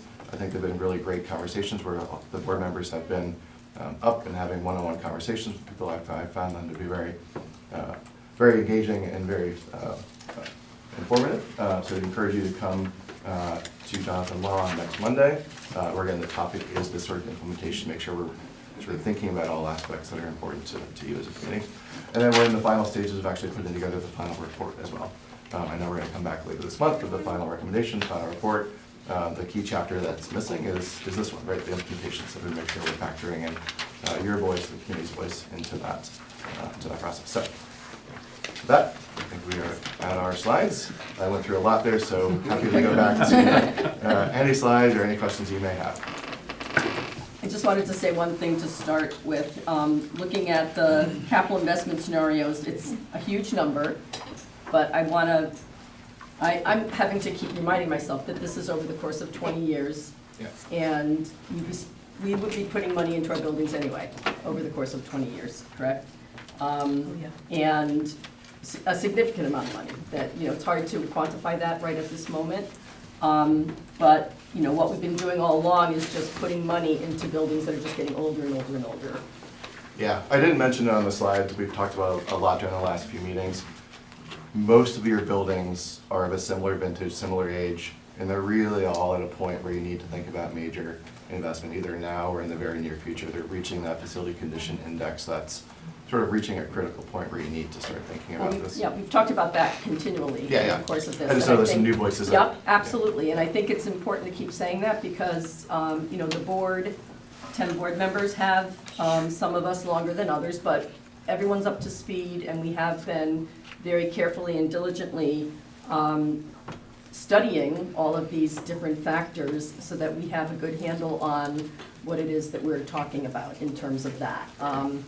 And, we've said all along that our buildings are getting old, and we do need to begin to think about addressing them. And I think we're in the same boat as a lot of communities in the state of Connecticut. Yeah, I think, around the country, there was a boom in the 50s and 60s of building schools, right? There's population growth then, and we're at a point now where they're now 70, 80 years old. And it's time for a lot of districts to really think about what you all are talking about. You guys are doing it in a very methodical way too, which I think is great, and being very intentional about it. And what we're also seeing is that our buildings today don't really meet the needs of 21st century learning, and they're not equipped to handle a lot of the special education needs. Board members have toured buildings and seen how some classrooms are divided up into different spaces to accommodate OTPT, speech and language, things like that, shared spaces. Counseling needs and things like that. So there's a lot that we have taken into consideration. I'm assuming as you've gone through this, your assumption with the dollars is that everything would be new builds versus, with the exception of Pumpkin Delight, I think you said this would be, and is there, I think it's also might be important to say that something else I've come to grips with is that we're really just looking still conceptually at this point, because as projects continue through the 20 years, there's going to be different people that are going to be making decisions, and things conceivably could change. 10 years from now, they might say, well, rather than build new, we think we should be renovating. We went, most of the costs were sort of conservative, so that you have flexibility in your planning. The thing I would mention, the high schools, for example, we have a number to renovate as new, because we think you have enough square footage in there, but we don't know what high school is going to look like 20 years, it's far out, right? What CTE might look like, or different pathways. So to your point, every project will need to go through some early, what we call EdSpec, which is sort of developing the program for that site, early ideas around design. Right now, we're at a 50,000 foot view, enough for planning, but the actual delivery of those buildings will require a lot of sort of in-depth conversation of what that particular program is going to look like. We want to make sure we're giving you enough to sort of make long-range financial decisions, but each individual project will have to go through a very specific individual design process, and things may go up or down. And that happens anyway. I mean, we do that now for every project that we undertake. Correct. So whether it's a renovate project or they all go through that same methodology. So this is not anything that's new or different. It's just we're trying to plan something out for the entire district over the long term so that we have a planning tool to work off of. Board members, questions? Down here. Ms. Doyle? Thank you. I'm going to start with an easy one. On these charts, I know the numbers are tiny, but I And we just can wanted get you to. a PDF version too. Oh, no, this is fine. Yeah. I can read it, so just want to make sure we're looking at the numbers correctly. So this is base cost as of today. If we did it today, and this is the interest and accumulation over the next 20 years. So it's whenever that project is slated, the midpoint of when that individual project is slated to be. I think the other thing that people often get confused, it's what's called a compounding escalation rate. So basically, you take the base cost times by 3.5%, then you take that new value, then multiply that by 3.5. So it's not like you take 3.5% times X number of years, you have to get the new value, then apply a new, so it's a lot more than Right, it's just, compounding yeah. interest Yeah. and things like that. So, Okay, so, yes, yeah, I'm glad you mentioned it. So there's 2 columns in there. The first one is if you did it today. The next one is actually when you actually deliver at that midpoint of that project. I think it's over and over important to reiterate, this is a 20-year plan. Like, I'll have graduated 40 years ago. And so when we think about that, like Jonathan Law should not look like when I graduated 40 years before. So hopefully that will remember these kind of projects as we go forward and really discuss that of what are we doing best for the community from there and where it's an investment. And I think we've done a little bit of hodgepodge over the last few, further period of time. But in terms of, I'll leave that for now. I just really want to know the numbers. Ms. Brown? Hi, so I had a question. The rationale of leaving students in JFK and Live Oaks, I understand, but how, I'm thinking of construction, because the idea is not to impact them, but I can't imagine how such a large construction project would not impact them, especially with like a reduced footprint on the land itself, plus all the noise all day long. Yeah, yeah, so those 2 sites are the bigger of the elementary sites that actually potentially allow you to do that. It happened in something we do quite often, is having that sort of building happen concurrently. I think it's a critical part of you all negotiating with the contractor to figure out when a delivery is happening, when is the loud, what is happening. Can you start to do some of the loud foundation work and all that stuff over the summer and really try to make sure you're doing all of that loud work when students are not there. But that's part of that early sort of negotiation phase with the contractor. And I'm not trying to sell this at all. I have actually found that students really enjoy being near a construction site. They get to learn a lot. The schools actually really incorporate it into a lot of the things they're doing. And the right contractor is really good about engaging schools in that process. So it can really become a teaching moment for a lot of students. But I think there's enough space, but it does take coordination with the contracting, whoever the contractor is, to make sure that you set a very clear schedule of when are those loud disruptive things going to happen, how do we schedule those in a way that does not interrupt instruction.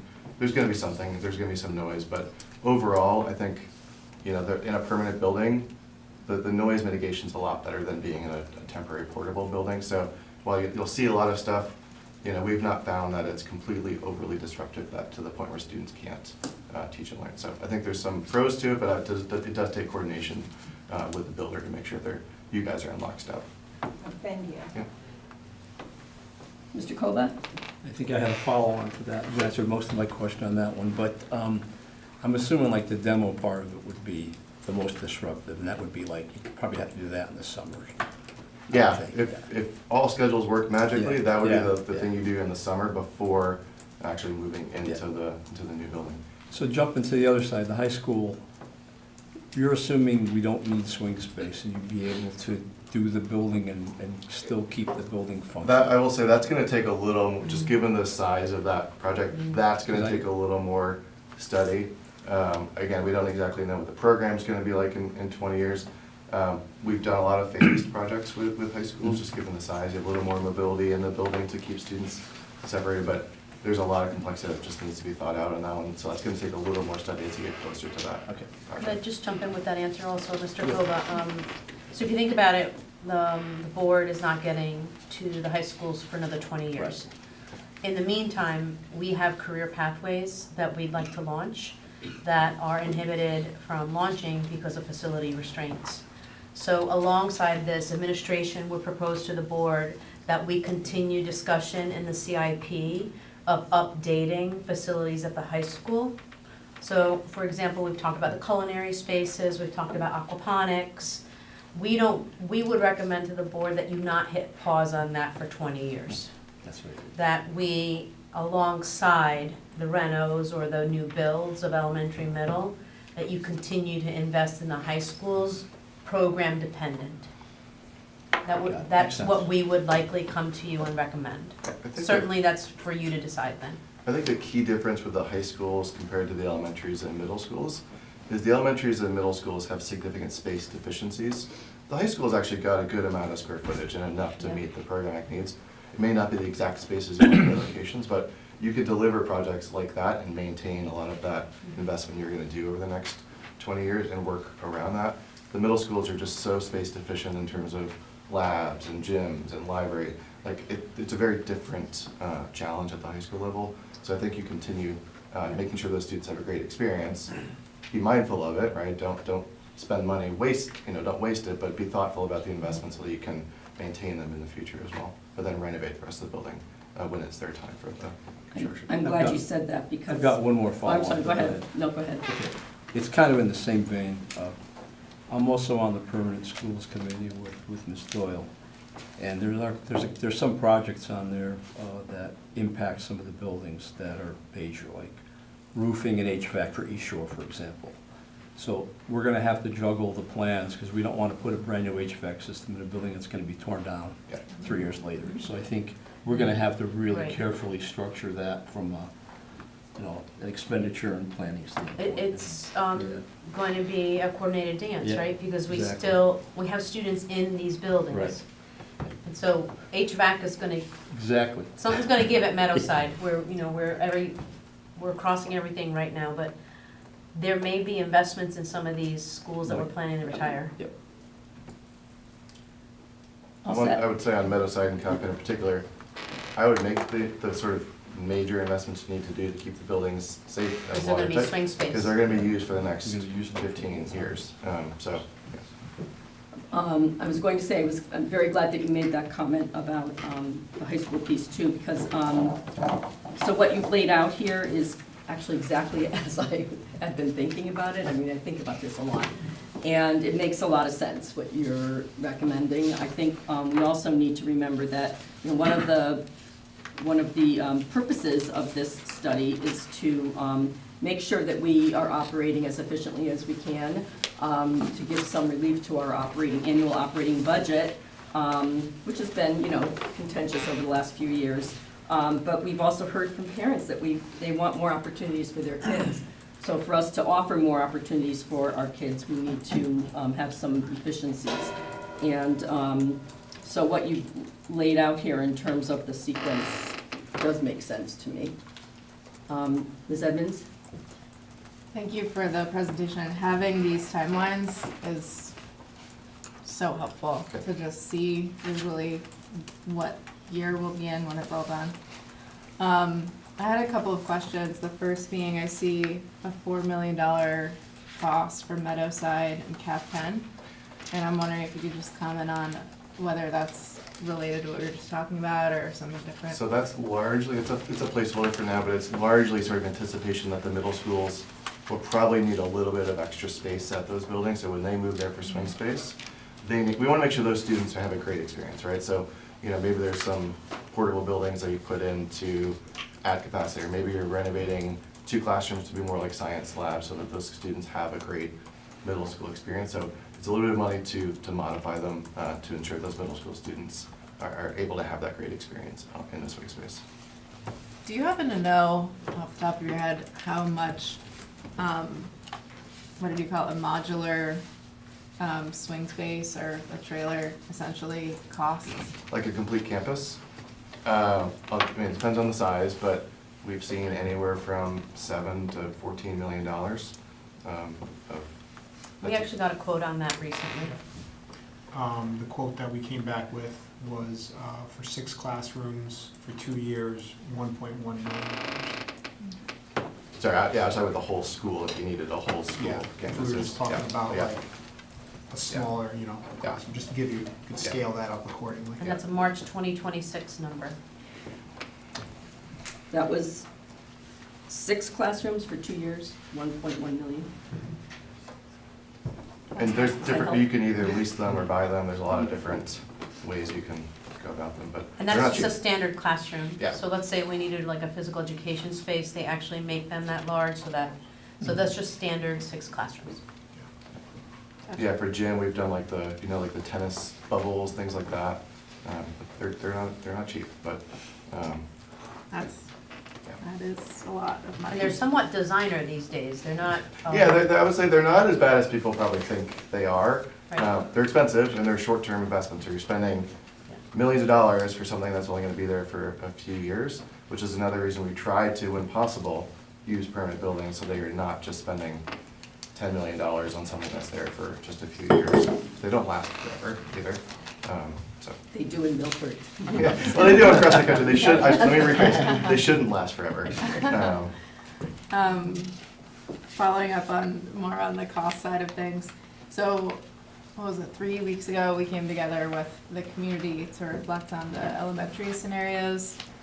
And we asked the participants to weigh in on renovate as new versus build new. And I don't, unless I'm dreaming and don't remember, we didn't actually decide one scenario or the other. I think you said that these are build as new, Yeah. build new Yep. numbers. How was that decision made for this presentation? I'm just wondering. Yeah, because we had to make that sort of final determination. We wanted to be more fiscally conservative so that we're not undershooting the cost, so you can actually plan. If they come in lower, you'd sort of go through the process and do the renovate as new. It gives you more flexibility to do that. It's harder to go from a lower cost and say, oops, we need another $20 million or whatever it is. So given the uncertainty there, we wanted to be a little more fiscally conservative in the planning effort, which will give you more flexibility to make that. The thing is to note though is you see the green lines repeated. You're gonna go through that capital budget planning process multiple times throughout this. So those are things that can be refined as you go. But at this sort of outlook 20 years from now, we just want to be as fiscally conservative as we could just to give you some flexibility in the planning. So just to clarify that, if I may. So what you're saying is that that's your recommendation right now, but as we go through the process, that could change? Yeah, I think, Is that? yeah. Yeah, and I think for each one, you're gonna want to go through some detailed studies. There may be elements of a building you keep, there may be big portions, there may be all of it.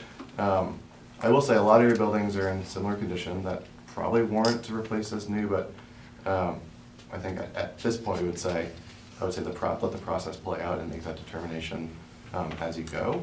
But right now, I think just from a planning standpoint, we want to be a little more conservative in terms of the cost to give you that flexibility.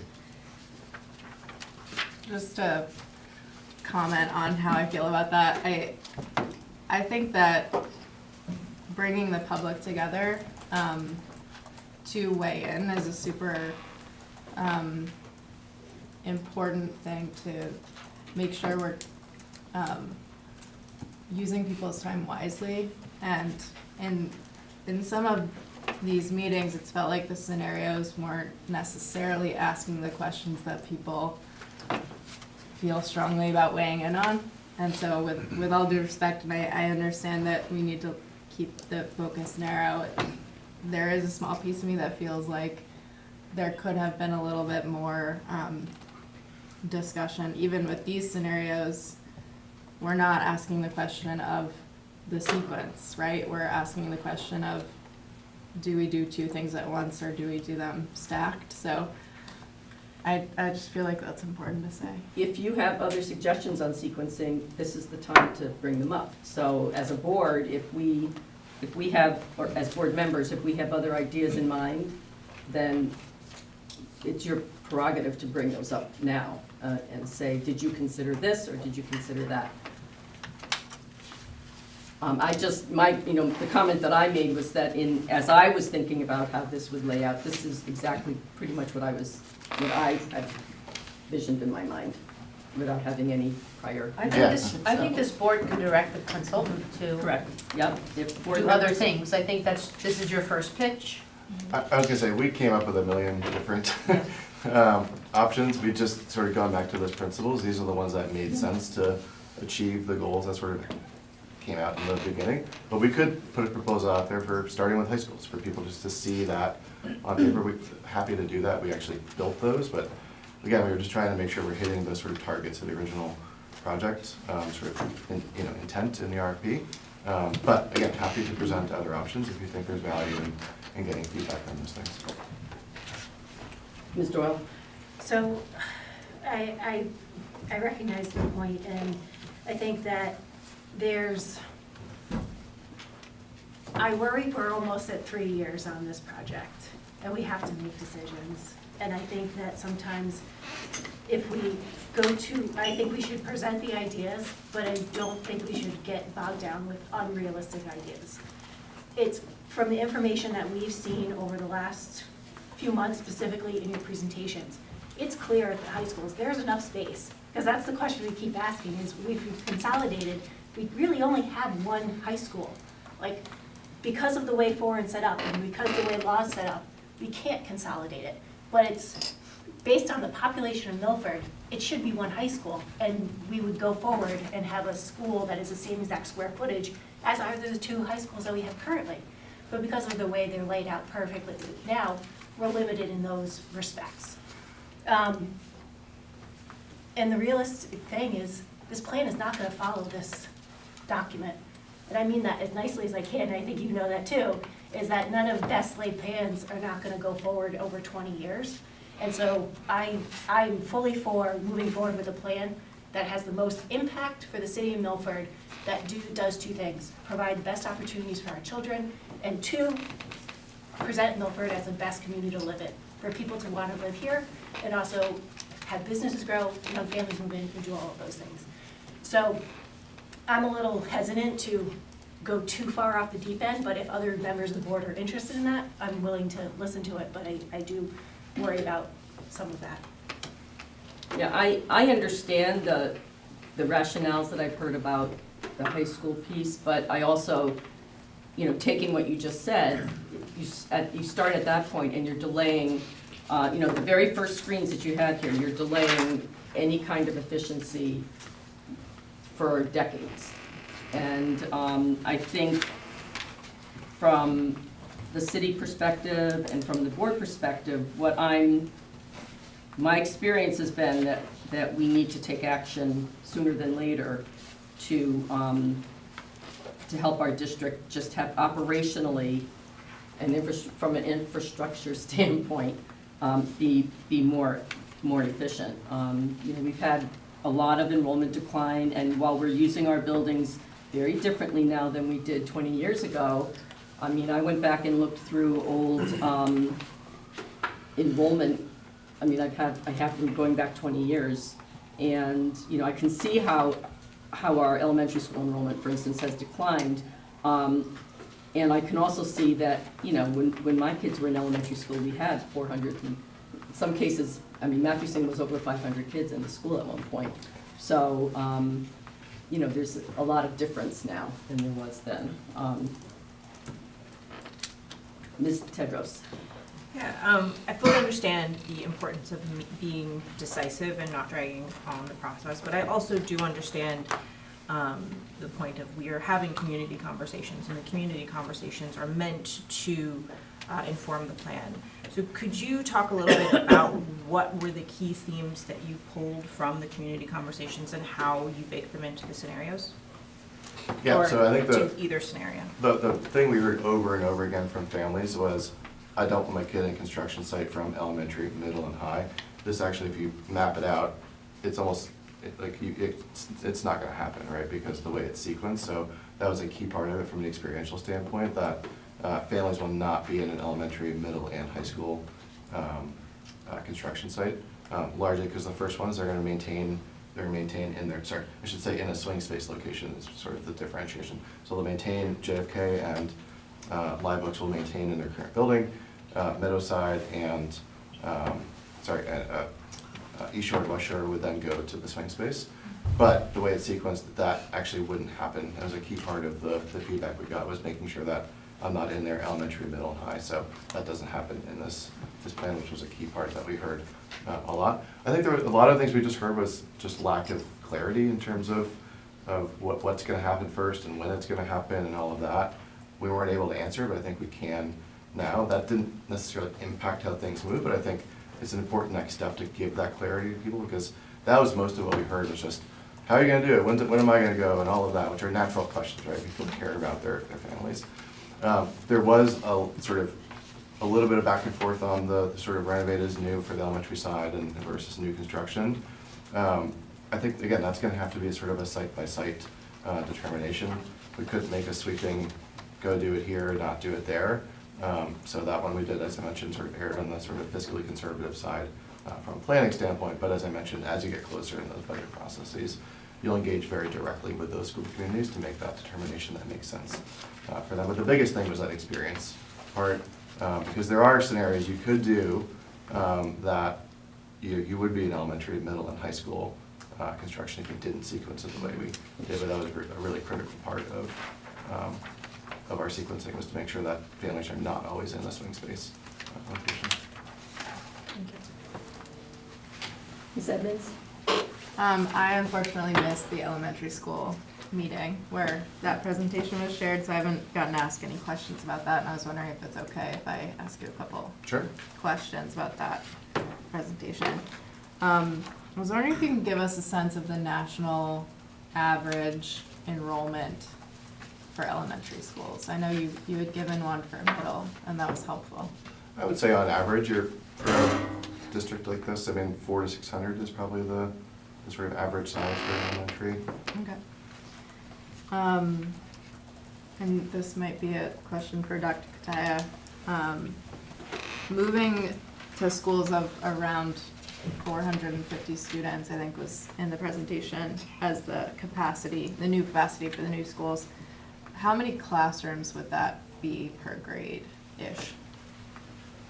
Well, if you use an average class size of about 20, and it all depends what this board and future boards do with class size, because we just changed kindergarten and just prelude to next year, we're going to be looking to reduce class sizes across the board in the primary grade. So if more work is done with that, class size average would lower. But if we just use 20, if you have 4 sections at each school, each grade level, and you have 6 grades, so that's 24 sections times 20 is 480 students.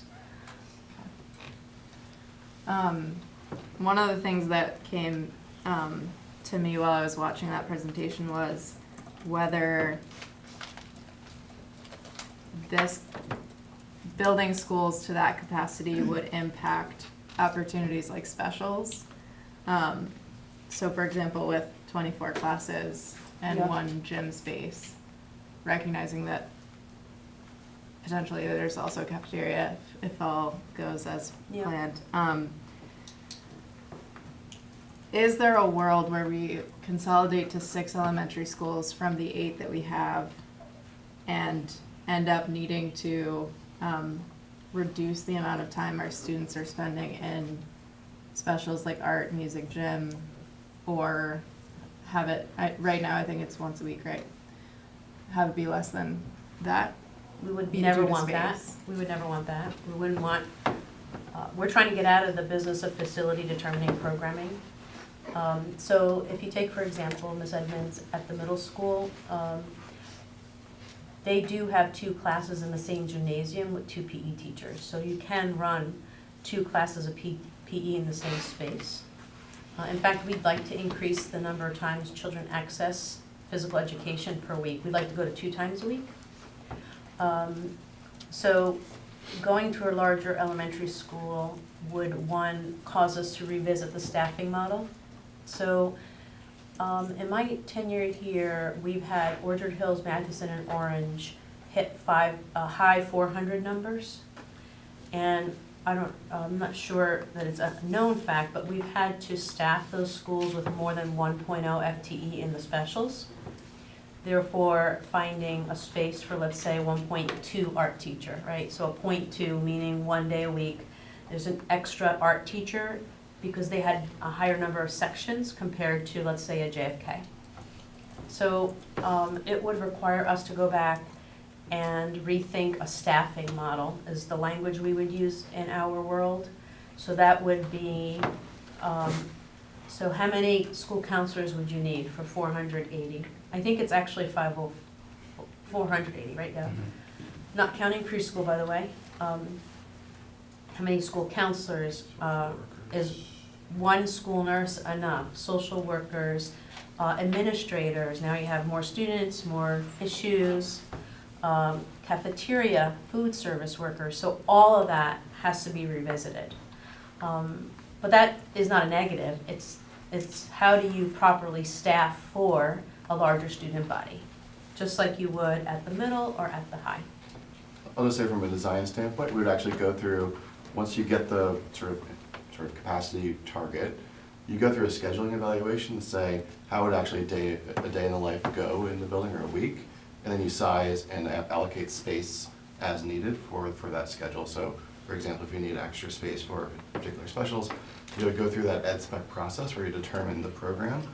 Gym, for example, in our preliminary space program, we actually assumed a separate gym and a separate cafeteria. None of your schools now have, they all have the multi-purpose space. So again, trying to accommodate that larger enrollment. It's actually part of that program design part, in that sort of early phase, then that leads into the design process. So you want to make sure aligning schedule with space is a big part of that early process.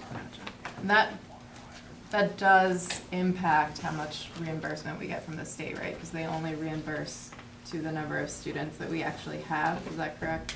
Yeah. There's a space standard. Yeah, we would align with They would have to committee. calculate. Yeah. Right, so it doesn't mean you can't overbuild, it just, you won't get money Might be back. more on- expensive. Yeah. But our experience of the state acknowledges those things in their space standards, so they're pretty close in terms of, at least our experience working within the state, that, that 450 mark, the space standards tend to align with what you actually need in the building. There may be some little deviation here and there, but they're pretty close. Okay. And I appreciate what you're saying about the staffing model and coming back to the table with this new enrollment number. With 24 potential classrooms, would that most likely mean more FTEs that are working between buildings or working, sorry, I should reword that. I think I know what you mean. Yeah, do you, okay. Split FTEs. Thank you. Since I think you mentioned that. I think it depends. Okay.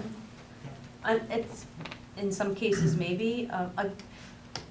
So let's say we do go to 2 physical education. That decision alone, without facility, would increase FTEs and possibly sharing across the schools. So it's not necessarily just the factor of increasing the number of students in a school. There are other factors, including scheduling. So I'm sorry, it depends, is the answer to that. Okay. Ms. Kapazna, I know that in the past we've talked about struggles with hiring, and I'm just wondering if that is the case and we have situations where more teachers are either traveling between buildings or working more part-time, does that make it harder to hire? It would, but I don't foresee that happening by going to this model. I don't think there would be, I would hope that there would be more opportunity for straight 1.0s. Right. But right, if we add programming, there might be some split. So the converse is It's not a actually huge factor, true. no, yeah. In your line of questioning, Ms. Edmonds, if I'm following you, our buildings are getting so small that we're having to share across buildings. Mhm. And the scheduling is a little bit of a nightmare, right? Because you need art at Pumpkin, and their number of Yeah. sections is significantly less than Orange and Orchard. And so Pumpkin needs them to give teachers or kids a special from 9 to 12, but then Orchard needs that person from 11 to 1, and now over the summer, the principals are constantly negotiating, well, can I get this hour if you can give me this hour? So we are actually already struggling with that because our numbers are so small. Right. So I think the only time we would have a hard time hiring is if it's less than 1.0, and we really try to marry, across the district where we can create a 1.0. Okay. The hardest share is across levels. Yeah. It's easier when the FTE is split across the same start time and end time, but sometimes we're sharing across elementary and middle. So the person is starting, let's say, on a middle school start time and leaving at the middle school end time, but elementary is still in school. And that principal still needs coverage. So we try our very best not to share across levels, but we haven't gotten to that goal yet. But. Thank you. I appreciate it because I think these are some of the things that members of the public, including myself for right now, didn't know. And so if it is a benefit of moving in this direction, I think it's worth sharing and saying out loud. My last question is about preschool. And in my job, I work with school districts all over the country. Many of the states that we work in have adopted universal public preschool. And I believe it's more than 10 states, maybe 12 at this point.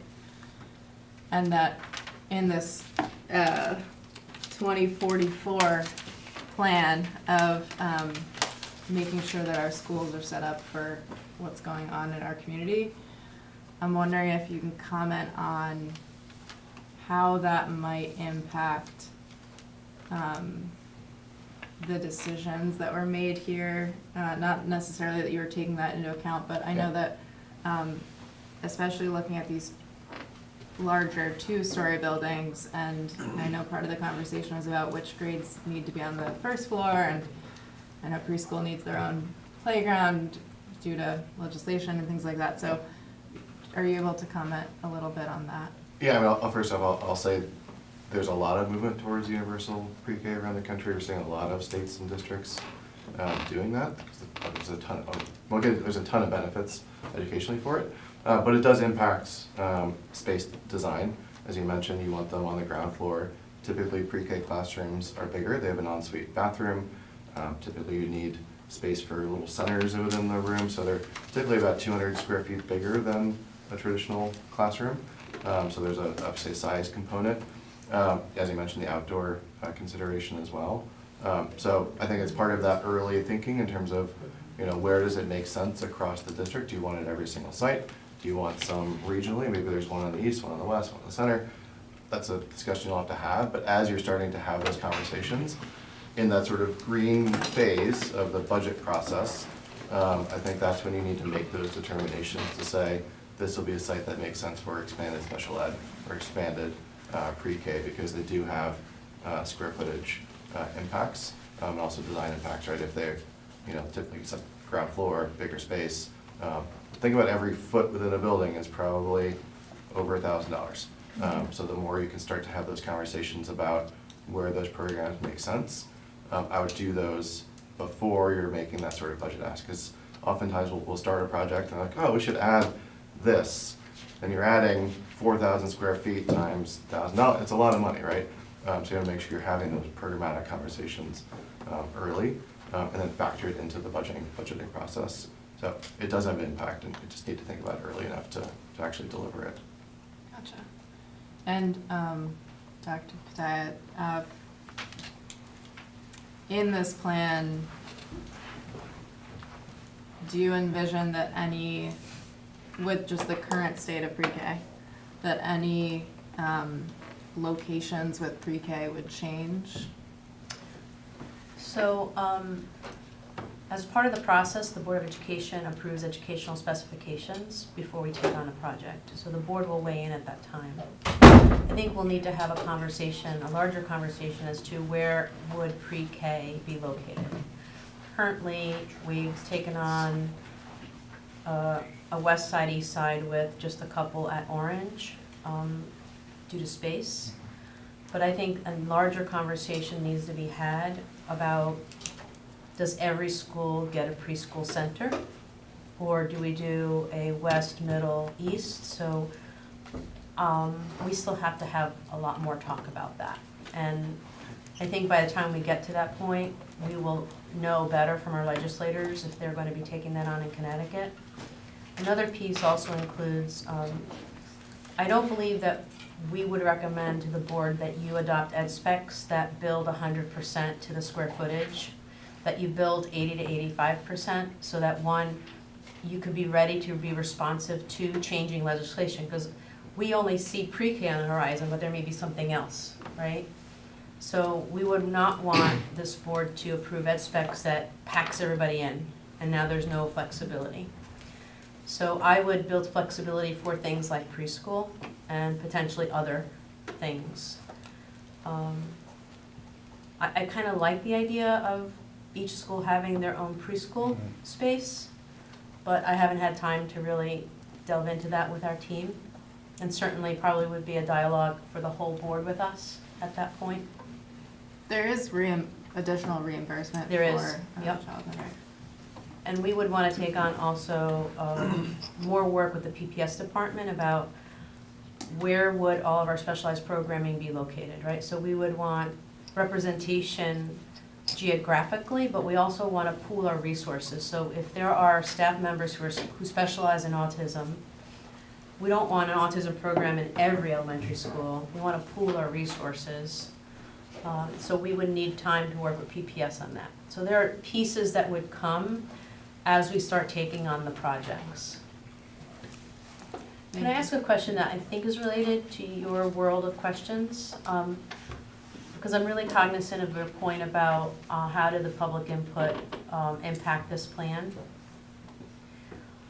Patrick, would your timeline change if you made recommendations for a renovate to new rather than a build new? No. So that timeline is the same? No, I think we've shared this before. I mean, the extent of the renovation work is substantial, right? It's not like we're just going and painting and replacing floor Right. tile. You're basically gonna demolish everything inside of the exterior of the building and rebuild, and it's just at that point, you may save a few months, but, you know, my experience is saving 2 months doesn't allow you to necessarily move students in faster, because you don't really wanna do a lot of movement in the middle of the school year, so it's largely gonna be 2 school years no matter what. So the design process is the same. Yeah, Construction- front side would be all the same. Yeah, construction might be a little bit shorter, but it doesn't mean you're gonna now go to 1 school year, because it's still long enough to warrant 2 school years So out. the plan in front of the board is conceptual in nature in that if they want to concretely start with JFK and Live Oaks, build new, Yeah. demolish the existing, and let's say further down the road when they get to Pumpkin, the board at that time could say, we're not going to build Pumpkin new. Yeah. We're going to keep 42% of it that was built in 2022, and we're gonna demolish the 50% that was not really touched significantly and build new to the old new. Yeah. Right, so that decision, that concrete decision, doesn't have to be implanted in this plan. The only one I would say that, to your point you made in the beginning, that would change the plan would be the first 2, which is JFK Right. and Live Oaks, because there's no swing space availability without being. So that's the thinking most concrete Yeah. of the plan that is before the board. All those other pieces, as we get to it, Yeah. this board can make those decisions with more information and data and input. Yeah. Correct, right. Okay. And if I wanted to flesh that out for my own thinking. Yeah. And if I'm not mistaken, in terms of the pre-K piece, we could not, for instance, now plan on designing or building space for pre-K that might come down the road. We have to, until we know, for instance, that there's gonna be universal pre-K, we can't really concretely address that. In terms Unless of- the board says we're gonna expand our preschool program. Well, but universal preschool, I'm talking universal preschool, Yeah. so that if the state has not legislated that, Right, until the but state if, legislates that. if there is action on our recommendation that you don't build to 100%, you're building at 80, 85, you're gonna have that space in case. Right, okay. And the other point I wanted to make was that when the board was reviewing the data last year, we looked at the furthest out enrollment projections that we had, and in determining the number of elementary schools, I think the total, the average came out to, it was less than 450 kids. I think it was 435 maybe. And I think, 450 is the number that they're just using for illustrative purposes. But in doing a little bit more, looking at the projections versus what we've actually seen in birth rates, the enrollment numbers are coming in lower. So I'm not, it's hard to predict what might happen in 10 years, but I'm not seeing that our enrollment's gonna skyrocket the way some people think it might, even with apartments going in. You know, we've talked about that apartments are not bringing in kids to schools. Yeah, I can't speak specifically for here, but across the country, you tend to get a lower yield rate from apartment buildings than you would from. And also birth rates are declining everywhere. Mr. Scobie? I have And then Mr. Koba. couple questions. First of all, about swing spaces. So it was kind of already addressed earlier, but it's been still in the anyway, so I was gonna bring it up. We talked about how when swing spaces happen, we try to make sure that they have a good experience, right? Originally, we were saying, well, swing space is really just about housing the students somewhere else, but there's more to it than just like, here's a new school for you. It's about making sure there's enough science labs and things. So I was just curious if, in your experience, you've seen, like, there's the modular buildings that you can add in. If you've seen any type of deficiencies that pop up when swing spaces happen, like, you know, they went from 4 science classrooms to 3 because modularly it just didn't work out. Like, do you see that occurring often? Is that like something we really need to be worried about, or typically it's kind of equal? So I think you're gonna figure that out in the early phase, because the 2 buildings that are gonna require the most intervention are those middle schools. So you'll have a very clear sense of what are the space deficiencies that the middle school students will need. So elementary schools will benefit from that down the line, but really the middle schools are the ones that probably require the most, you know, modifications of the current elementary buildings, and it typically is things like science rooms, things like that, to ensure they can actually deliver a middle school program. We don't want to lose sight of 2 years for a middle school student is almost all of their middle school experience, so I don't think you want to shortchange them too much. So that's why we did put some money in just the initial planning, so you can make some of those improvements. But I think you would find out very early what are those potential deficiencies that need to be addressed. No offset for it. Yeah, exactly. Okay. Like I said, the elementaries will benefit from it down the line, but you're gonna make those investments early for the middle schools, will be the first ones to use it. Okay. The other question I had, and this is kind of a shame on me because I don't exactly know how many of our schools have pre-K, but in the swing space situation in the first, you know, couple phases, are any of the pre-Ks going to be affected, or like, are we gonna lose a pre-K program anywhere for a year or two while swing space is happening? Is anybody We have looking pre-Ks at at Pumpkin, Orange, Live Oaks, and JFK. Okay, so, I mean, based on the phases, has this been looked at is kind of my question, because. Yeah, that's another good point. I mean, that's another thing you want to factor in that early swing space planning. You may need to add a bathroom or 2. I don't know the existing bathroom counts in all of the, in Cap Pen and in Meadowside, but maybe some of that 4 million or 5, whatever you end up being, goes towards some bathroom work to ensure that pre-K could move in there if they don't have one. But I think that's some of that early thinking in terms of what is that scope for the swing space, so you're addressing every single school that would come down. Middle schools are the ones that are the biggest need, but you know, if there are bathroom needs for pre-K or whatever, that. If I'm thinking about the timeline correctly, Mr. Scobie, the board would have to make a decision about preschool across the 6 by the time we open JFK and Live Oaks. Because at that point, you're redistricting, and we would recommend you do that once. Right. At the elementary level. So at that point, at that crossroad, a couple decisions need to be made, including, do we have a preschool center at every site or not? And then at that point, that would impact a facility decision and possibly a CIP. Okay. And this is kind of a bigger on-the-spot question. Sorry. It's okay. But this is just something I was hoping we could kind of address relatively publicly. At the elementary community conversation, one of the big topics that came up was safety and security.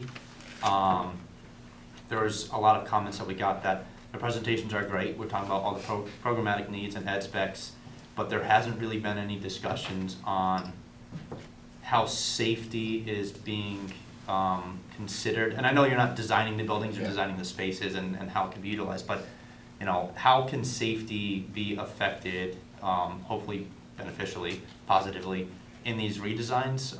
Like one big thing we heard often at the elementary program was that the entrances and the exits, not to the physical buildings, but the physical property, like, is that something that could be affected during construction, or are we kind of locked in with our ins and outs? And Mike had mentioned like things like blind spots in hallways, technology that could be implemented. If you could just talk about just safety in general, what you guys are considering and what could be impacted, again, positively during this whole process, and what we could potentially see once designing comes around, that would be great, because that came up a lot at that last meeting. I will just say it's probably one of the most important things that K-12 architect teams think about on any project that's going to be delivered. It's obviously critical.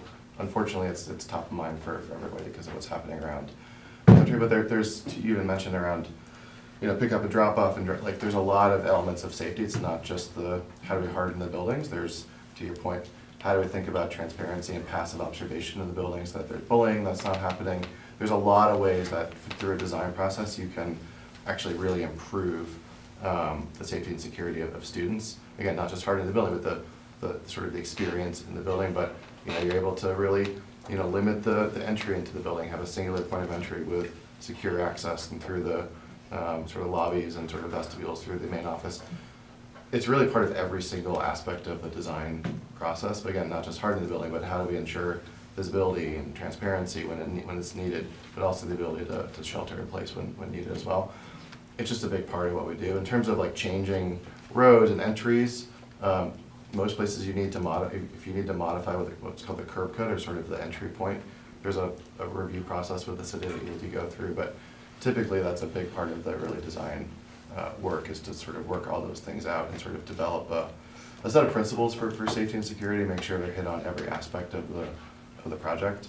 But it ranges from camera locations to how corridors are laid out so adults can actually visibly see. You don't have blind spots in the building, things like that. So it's really a core part of every single aspect of the design process. And I had a feeling you'd say something like that. I just, again, I put you on the spot. I'm sure you can't just think of every single thing that you're ever considering, but if at some point in one of the next meetings that we have, you just have a single slide that's like things that could improve, like a security checklist. I think we actually, and this is not like a marketing exercise, we have a white paper, we did a research paper on designing for safe and healthy schools, which we can share a link to, but if we're happy to create a slide or two that talks about it, because it really is a sort of holistic approach to safety. Unfortunately, when these things happen around the country, everyone thinks about how do we sort of just keep everybody out of the building, and there's an element of that. You need to make sure the building is secure, but I think people often lose sight of the day-to-day experience in the building, especially at the more secondary level where there is bullying, there's harassment, those things are happening on it, unfortunately, on a daily basis across the country. So really trying to think about safety holistically is critical throughout the design process. So we can share a lot of resources, but also, to your point, create a slide that sort of hits on this. That would be great, I'd appreciate that. And then I have, sorry, go ahead. I was just going to say, to your point, Mr. Scobie, we would involve our partners here in the community with that as well. And right now, when we have the approval for our plans and specs, we have sign-offs from different members of the community, fire marshal, building inspector, things of that nature. We would involve police department, fire department, all those into, I know we haven't built a school here in many years, but I would imagine that if we were to take on a new build, that level of involvement in the new build would utilize our community partners as resources and experts in the field to help us design and think of some of those things as well. There's something called SEPTA, which is crime prevention through environmental design, which is a sort of core part of designing, which we can share some resources as well, but that's what most architect teams sort of use as a reference when they're thinking about a building design. Yeah, that'd be great. And this is like an oddly specific question. I'm just thinking about Live Oaks in general. Because I went to Live Oaks, so I know the layout relatively well. We're talking about building a building on that back open field, essentially. So I'm just, again, trying to think about the entrances and the exits of getting to the school. Clearly, the current entrance to the building is not going to reach the back facility. So just how would that plan work in general? If you build a building in the back and then demo the one in the front, how will they, when would the timing of a new entrance happen that doesn't impact current drop-offs? I mean, aside from trying to time it in the summer, which again, you said in a perfect world, but who knows if anything's perfect. I'm just curious if that would make things less safe if they're trying to facilitate a new entrance to the new building in October in the middle of the school year. have you experienced anything like that? Like, Yeah, without getting, I don't know the particulars of everything on the site, so I don't want to speak out of turn, but I do think it comes down to the sequencing of the work. So again, that's the conversation you'll have as a district with the architect team, with the contractor, of when does that curb cut happen and when does the drop off happen, anticipating not just what's happening tomorrow, but to your point, we got to open this building safely, so how do we start sequencing the work, what needs to be done? It just really is a critical part of that project, sequencing and delivery. It's a kind of, I don't have a specific answer. it's very hypothetical. Yeah, no, but it is like, there's a million things like that, and it's a really critical, you need to have the right partners from a builder standpoint has worked in schools before. I think it's a critical part of selecting a builder. We're not part of that, but I think it's a really important thing to understand those sensitivities of what it means to run a school, so that they're gonna sit at the table with you and really work through the project sequencing, so that those things are factored in. There's almost always a solution that can be delivered, but I think it's being very thoughtful about each unique site, because when you, I don't know particulars here in Milford, but if you are changing the curb cuts, there's a process you have to go through with the city to do that, so starting that very early in the permitting process, and just making sure those are really thought out well in advance so you can actually deliver on it. Cool. Thank you. Mr. Koba? This is somewhat related to the discussion you guys just had. At the elementary school public engagement session, one of the comments that was brought up several times was traffic flow. You know, they were talking about, I think specifically at Orchard Hills, having long pickup lines.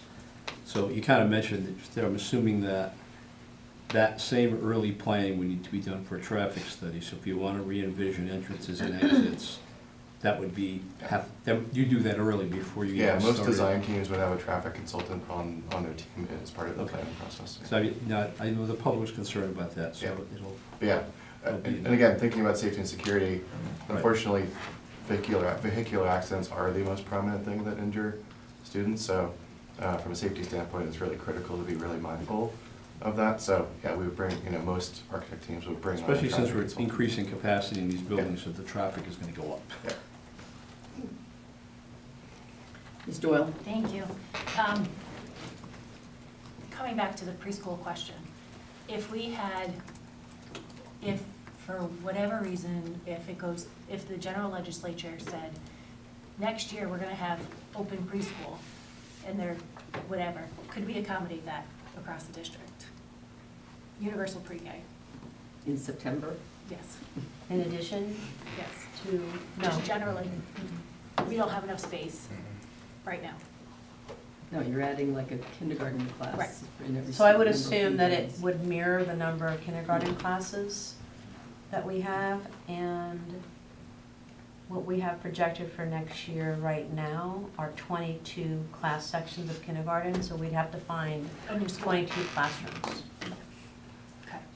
So I think that's just an important part, is that we keep having this conversation of like consolidating, is that our space is really utilized to capacity right now. So we don't have really more space to expand into when you look into different classrooms. So if it came forward in the future with a universal pre-K, we would not be able to accommodate that. That would be an issue. We would have to figure out how to do that. And I think, you brought this up, Ms. Edmonds, is that there are currently increases in reimbursement for preschool programs as well as special education programs. They're available right now. I don't know if they'll be available 5, 10, 15 years from now. So I think we have to, in part of this whole larger conversation, take advantage of what opportunities exist for the community from a state funding perspective. Two various questions. I think I heard you say Mathewson may have the potential to fit a school on the property as well. It might, yeah. Down the hill? Yeah, which may not be the ideal spot, but Right. the swing space would be open. So that's a conversation we'll have to have as you get closer to that project and really evaluate it, but they do have some land south of the building. Whether that's the right long-term solution is probably the conversation you have to have, because there would be a swing space available. Okay. And then, it's been a large conversation across this entire time period that we've been doing this, is the conversation regarding Harborside. Can you have a discussion about why it was not chosen as a place for an elementary school, or renovated, or any of those things, and why it doesn't fit within why was not part of your recommendation? Yeah, so I think there's a few things. One, the property sort of size, it's a lot of, first off, speaking of traffic, there's a lot of traffic that comes in and out of here, and it would make sort of elementary pickup and drop off a little more challenging. There's obviously ways to work around that, but ultimately you've got two decent, good properties sort of on the north side of, sort of the center north of the district already, so we didn't want to introduce as too much disruption. I mean, we wanted to minimize the amount of disruption that's happening across the portfolio. And then from a building standpoint, you'd have to pretty much knock that building down and rebuild, which you're going to do in many cases anyways. But you know, you've got two good parcels in the center of the district already. Introducing another element of change almost felt unnecessary to us, and the majority of your families are actually living closer to the two schools up in the existing school. So, you know, could it happen? Sure. I just don't think it's worth the amount of change that would need to happen to accommodate it, because you have two good school properties up there already. Great, and I think it's, we've said it, I think at the early elementary school level, but we didn't discuss it here recently, is that the buildings are maintained by the Board of Education until we return them to the city. So there's all of these opportunities that, you know, even these two plans have Harborside slated from almost a decade from now. So we don't know what's gonna happen in a decade and what our hopes and dreams may accommodate and may wish to expand certain programming, and we don't know what that space could be used for. So at the end of 10 years, or whenever Harborside closed, it doesn't mean it's automatically being given back to the city. Thank you. Ms. Wilhelm, did you have any questions? I do not. I had questions about the pre-K program, but those were already covered, so. All right, thank you. Other questions from board members? Ms. Edmonds? This has been really helpful. I had a follow-up question about Harborside, which is, you mentioned traffic flow, and you mentioned having to demolish it. Are there any other reasons why that property wouldn't be considered? And I suppose I just want to say that we've heard from a lot of families that that space being a school is meaningful to the community it's in. It's true for Meadowside, it's true for Calfhead as well. But I'm just wondering if there are some, for all of these, you're gonna have to demolish and rebuild. Yeah, that's so okay. for all of these traffic patterns could be figured out. So I'm just wondering if there were any other reasons. I've heard other rumors of reasons, but I'm just wondering if there's anything besides that. I think the proximity of where students live is another important element, based on the sort of where students are living. The two schools in the northern portion are closer to the higher density of where students are living and coming from, and create more sort of walkable school options.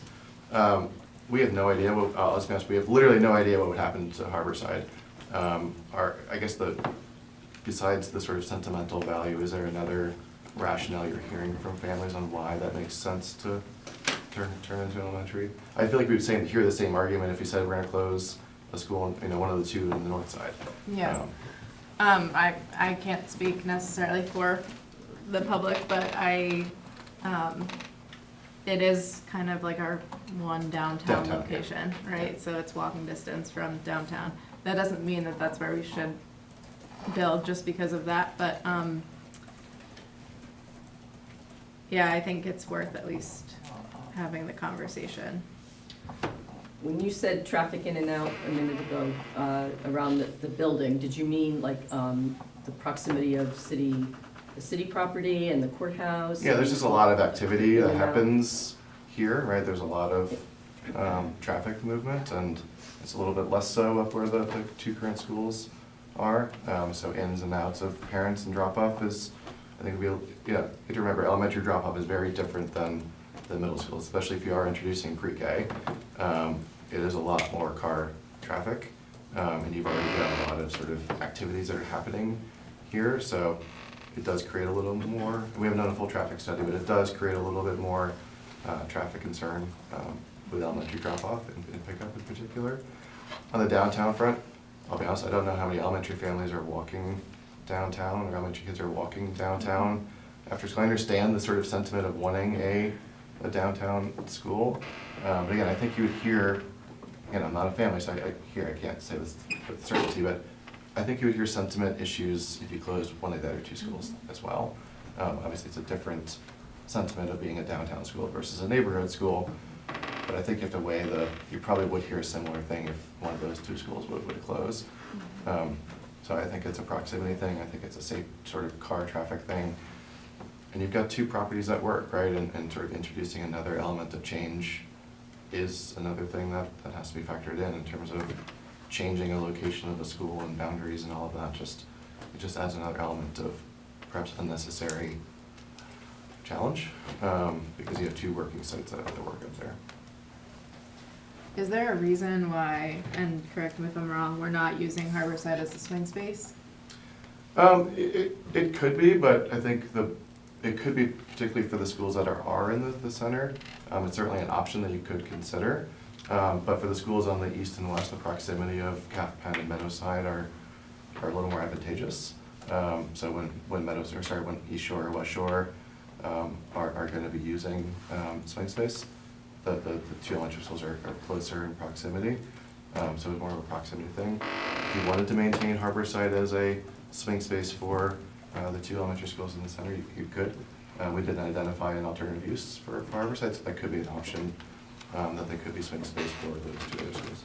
I guess the part of the reason I asked was two things. One, Dr. Pataya's comment about crossing our fingers about Meadowside and just hoping that everything keeps working until whatever year we're done with swing spaces. Okay. I know that Harborside also needs a ton of work, so. But in addition, the cost of trailers and the recognition that Harborside is a larger space, Yep. larger gym, larger everything, I'm assuming. I'm not sure if we would, so if, Harborside's still gonna be full when we renovate the middle schools. And I think that, at that point is when we're gonna need more space than we have in a building. So if we swing West Shore, this is concept, right, into Meadow, Harborside's gonna be full of Harborside kids, so we would need portables from when we're swinging middle schoolers. So the question is, when West Shore and East Shore open as new, and we redistrict, if this board moves on to now two other elementary schools, and I would propose we push Pumpkin down the road a little bit, then the question is there enough space in Meadow and Calf Penn to swing, let's say the board takes on Mathewson next. Is there enough room in Meadow with Mathewson's new population, right? Because you would have redistricted at that point. And so that's the question. And you have Harborside. So at that point, you can make a decision that we're swinging them into Harborside, not Meadow. So Harborside is still there. You would just determine, and they're little people, so do you want your kindergarteners in a middle school space, or do you want it, so you'll, at the board at that time, will have to weigh those decisions. There are also other things, Ms. Edmonds, like, the academy is nowhere in this plan. So I think that's a big piece that we might need to spend some time with Perkins on. The central office is nowhere in this plan, and depending on who's in office, they may have other plans for the government center, right? So are there other use of buildings that could be discussed at that point, right? We could take over Harborside and make it fill in the blank, right? For educational purposes. We could move alternative high school and adult ed into Harborside, right? There's other things we could do there. We could give our central office back to the city hall, and we take on Harborside. Like so Harborside will remain there as an option. And I think the swing on paper right now is Meadow and Cath Penn because it's the most obvious, but it could be that we use Harborside. I thank you, that helps. I mean, I live in the Mathewson district, and I grew up in the Meadowside district, and it is a distance, right, to, if we're swinging and that's going on, right, so, my last maybe question is about the order of the elementaries, and I hear you on JFK and Live Oaks, that makes sense logically. I'm curious about why Mathewson, Pumpkin, Orchard, and Orange are in that particular order, especially since I think. Yeah, Pumpkin, to the point, I think probably should be a little later, just given the recent investments. So those are mostly interchangeable. The one thing we tried to do with Mathewson was get a center of the city project in there, because we wanted most of the early investment around the east and west. So that's sort of why we thought about that as the next elementary school. So you have some investment in the center of the district as well. But after that there could be some movement. There's all the buildings are in pretty similar condition, but we tried to sort of go east-west center so that everybody's starting to see the benefit of the investment. But within that, they could be changed. Okay, because I mean, I think that again, not to speak for our whole community, but the people that are paying attention to this and have been waiting for the state are now looking at these years and thinking, is that my kid? Is that my grandkids? Whatever. And so, although it may be changed in the future by future boards, if it's interchangeable right now, I think that it's worth having this discussion right now of, not right this second, but of like, right now in this moment, what is the order that makes the most sense? Maybe even just from a building, what's about to fall apart earliest perspective, more than anything else. But I think to say it's interchangeable, I think it's our job right now to like make the best, make sure we're signing off on the right plan, right? I would agree, and when I say interchangeable, I meant for this conversation, because I do think in the final plan, you want to try to get as close to what you want to deliver as possible. Once it's in writing, people are going to reference that and say, okay, I think to your point, they can plan and start to have a better idea of when things are going to happen. So I think over the next few weeks, as we have the meeting next Monday, I think that is a critical part, is the order, right? I think there's some things that probably need to be sort of set in stone, but there's a lot of things that probably do have some dialogue that could change things. And I think ultimately in the recommendations, we want to be as close to reality as possible, because like I said, people will open up a book and say, you know, my project's going to start happening here. So I do think we should be a little critical of those over the next few weeks and try to get as close as possible. We'd like to have an opportunity to give feedback on that order as well, so. I was just gonna say that. Because we think, because we have a perspective from the educational side and what we think Matthews can handle compared to Orchard Hills, so if we may, Ms. Edmondson, we'd love to weigh in on that order as well. I mean, I would advocate that at the session next Monday, that be, whether it's posters or not, and people are actually weighing in, at least something that the public can contribute feelings to, whether, I mean, and they're not gonna have the level of depth that your team does, of course, but my last comment is going back to your question about pre-K. In many of the states that have moved in the direction, it is not looking like kindergarten enrollment number, because the way that state money goes out, it also, parents are also choosing daycares and other early childhood centers, so it actually is not as large as the kindergarten enrollment.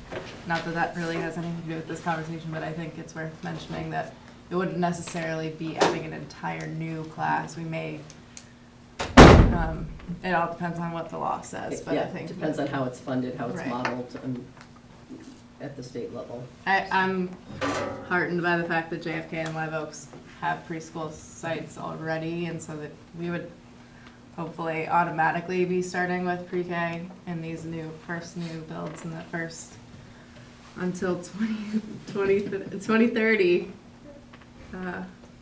So, thank you. So what I'm hearing from the board is that we should expect that we'll have some further discussion on the order of the middle of this, Mathewson, Pumpkin, Orchard Hills, and Orange Ave. And I'm hearing people saying that Pumpkin should probably be moved to the end. Is that correct? That's what I heard. Can we just look at Pumpkin from the perspective of what the actual building is? Because there's the beautiful half of the building, and then there's the not so beautiful half of the building. So while it may be, I think from your perspective and the combined based on that information, because I think that's, you know, where we literally just finished the project today, but that would still be 15 years from now. Yeah. So we're still in that kind of window that we're yeah. And 15 years from now, it would still be the school that had the most recent renovation. Yes.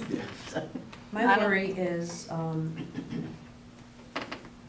I'm like, my brain is on super speed right now, trying to, so if we build JFK and Live Oaks new, that square footage increases Correct, yeah. to be able to hold 480, 500, right? 450, we've been talking about. Right, but if we use the 24 sections, 20 I think kids, that was 480. just illustrative, though. So that number, JFK and Live Oaks can handle that. And the board redistricts, Pumpkin can't hold 450 kids as it is right now. Orchard definitely can't.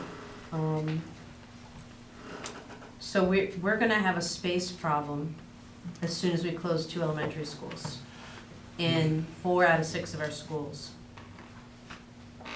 So that's a real problem for us, that we might need portables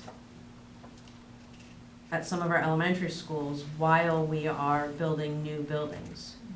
Because as soon as you close 2 elementary, you're immediately increasing the number of kids attending all 6 elementary. And that's not factored into this cost estimate, right?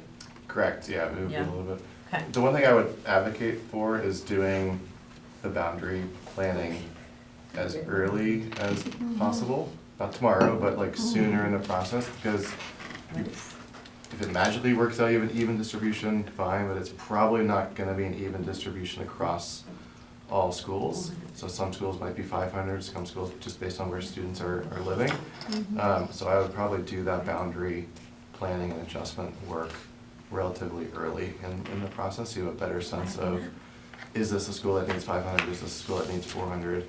I know you don't want to think about that right now, but it's a critical part of this. Well, even just preliminary work. Yeah. So that you get a general basic idea, which, that's the other thing I had been thinking about. Do we have other questions? I was just gonna answer your question from, you asked if we were all comfortable with moving Pumpkin to the end, and I just feel like, I need some more information before I would say that I'm comfortable with anything. All right. And I think hearing from your team would be helpful.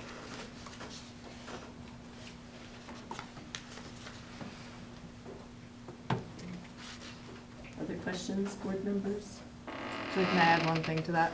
Certainly. If it is true that we can't do 2 schools at once in this plan, or just because of funding, I think it would be helpful for your team, Dr. Chai, to look at the entire list and make sure that even in if we are looking at 2 schools at once, like the order of those 2 schools makes sense to you for even JFK and Live Oaks, West Shore and East Shore, in case the funding doesn't come through the way we're hoping.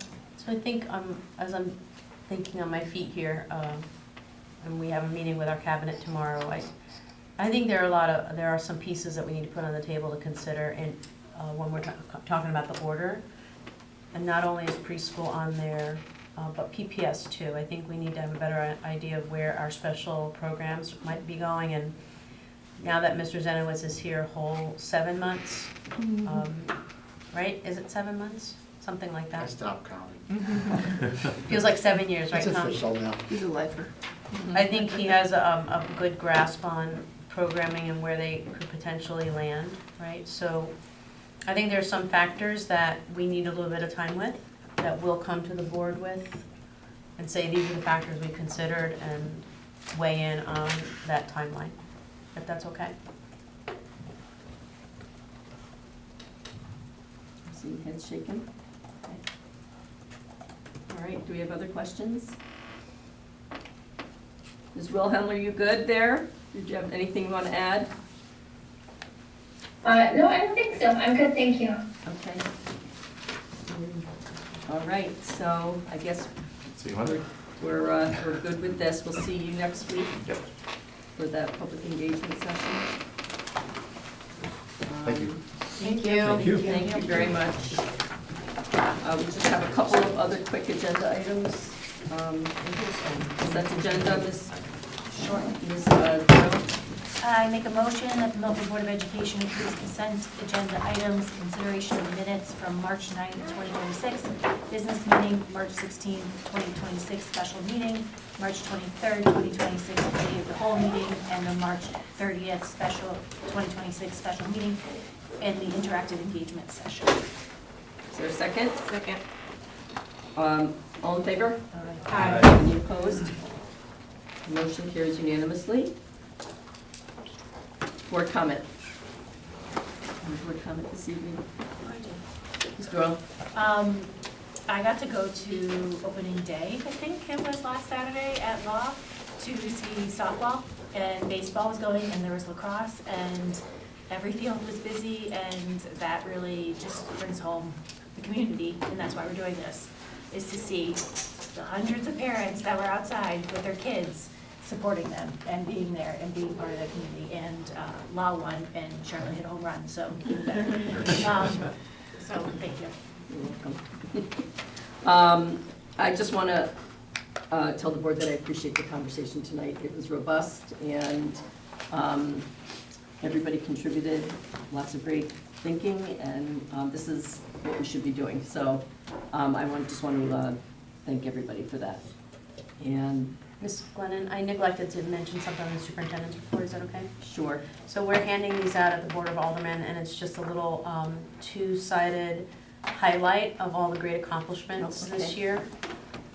We thought it's a nice little quick cheat sheet for community members to have in hand on all the awesome things our students and staff are doing. And we consider this year a banner year. There are just so many things to celebrate. So this is just a quick snapshot of some of those. Great. I would agree it's been a banner year.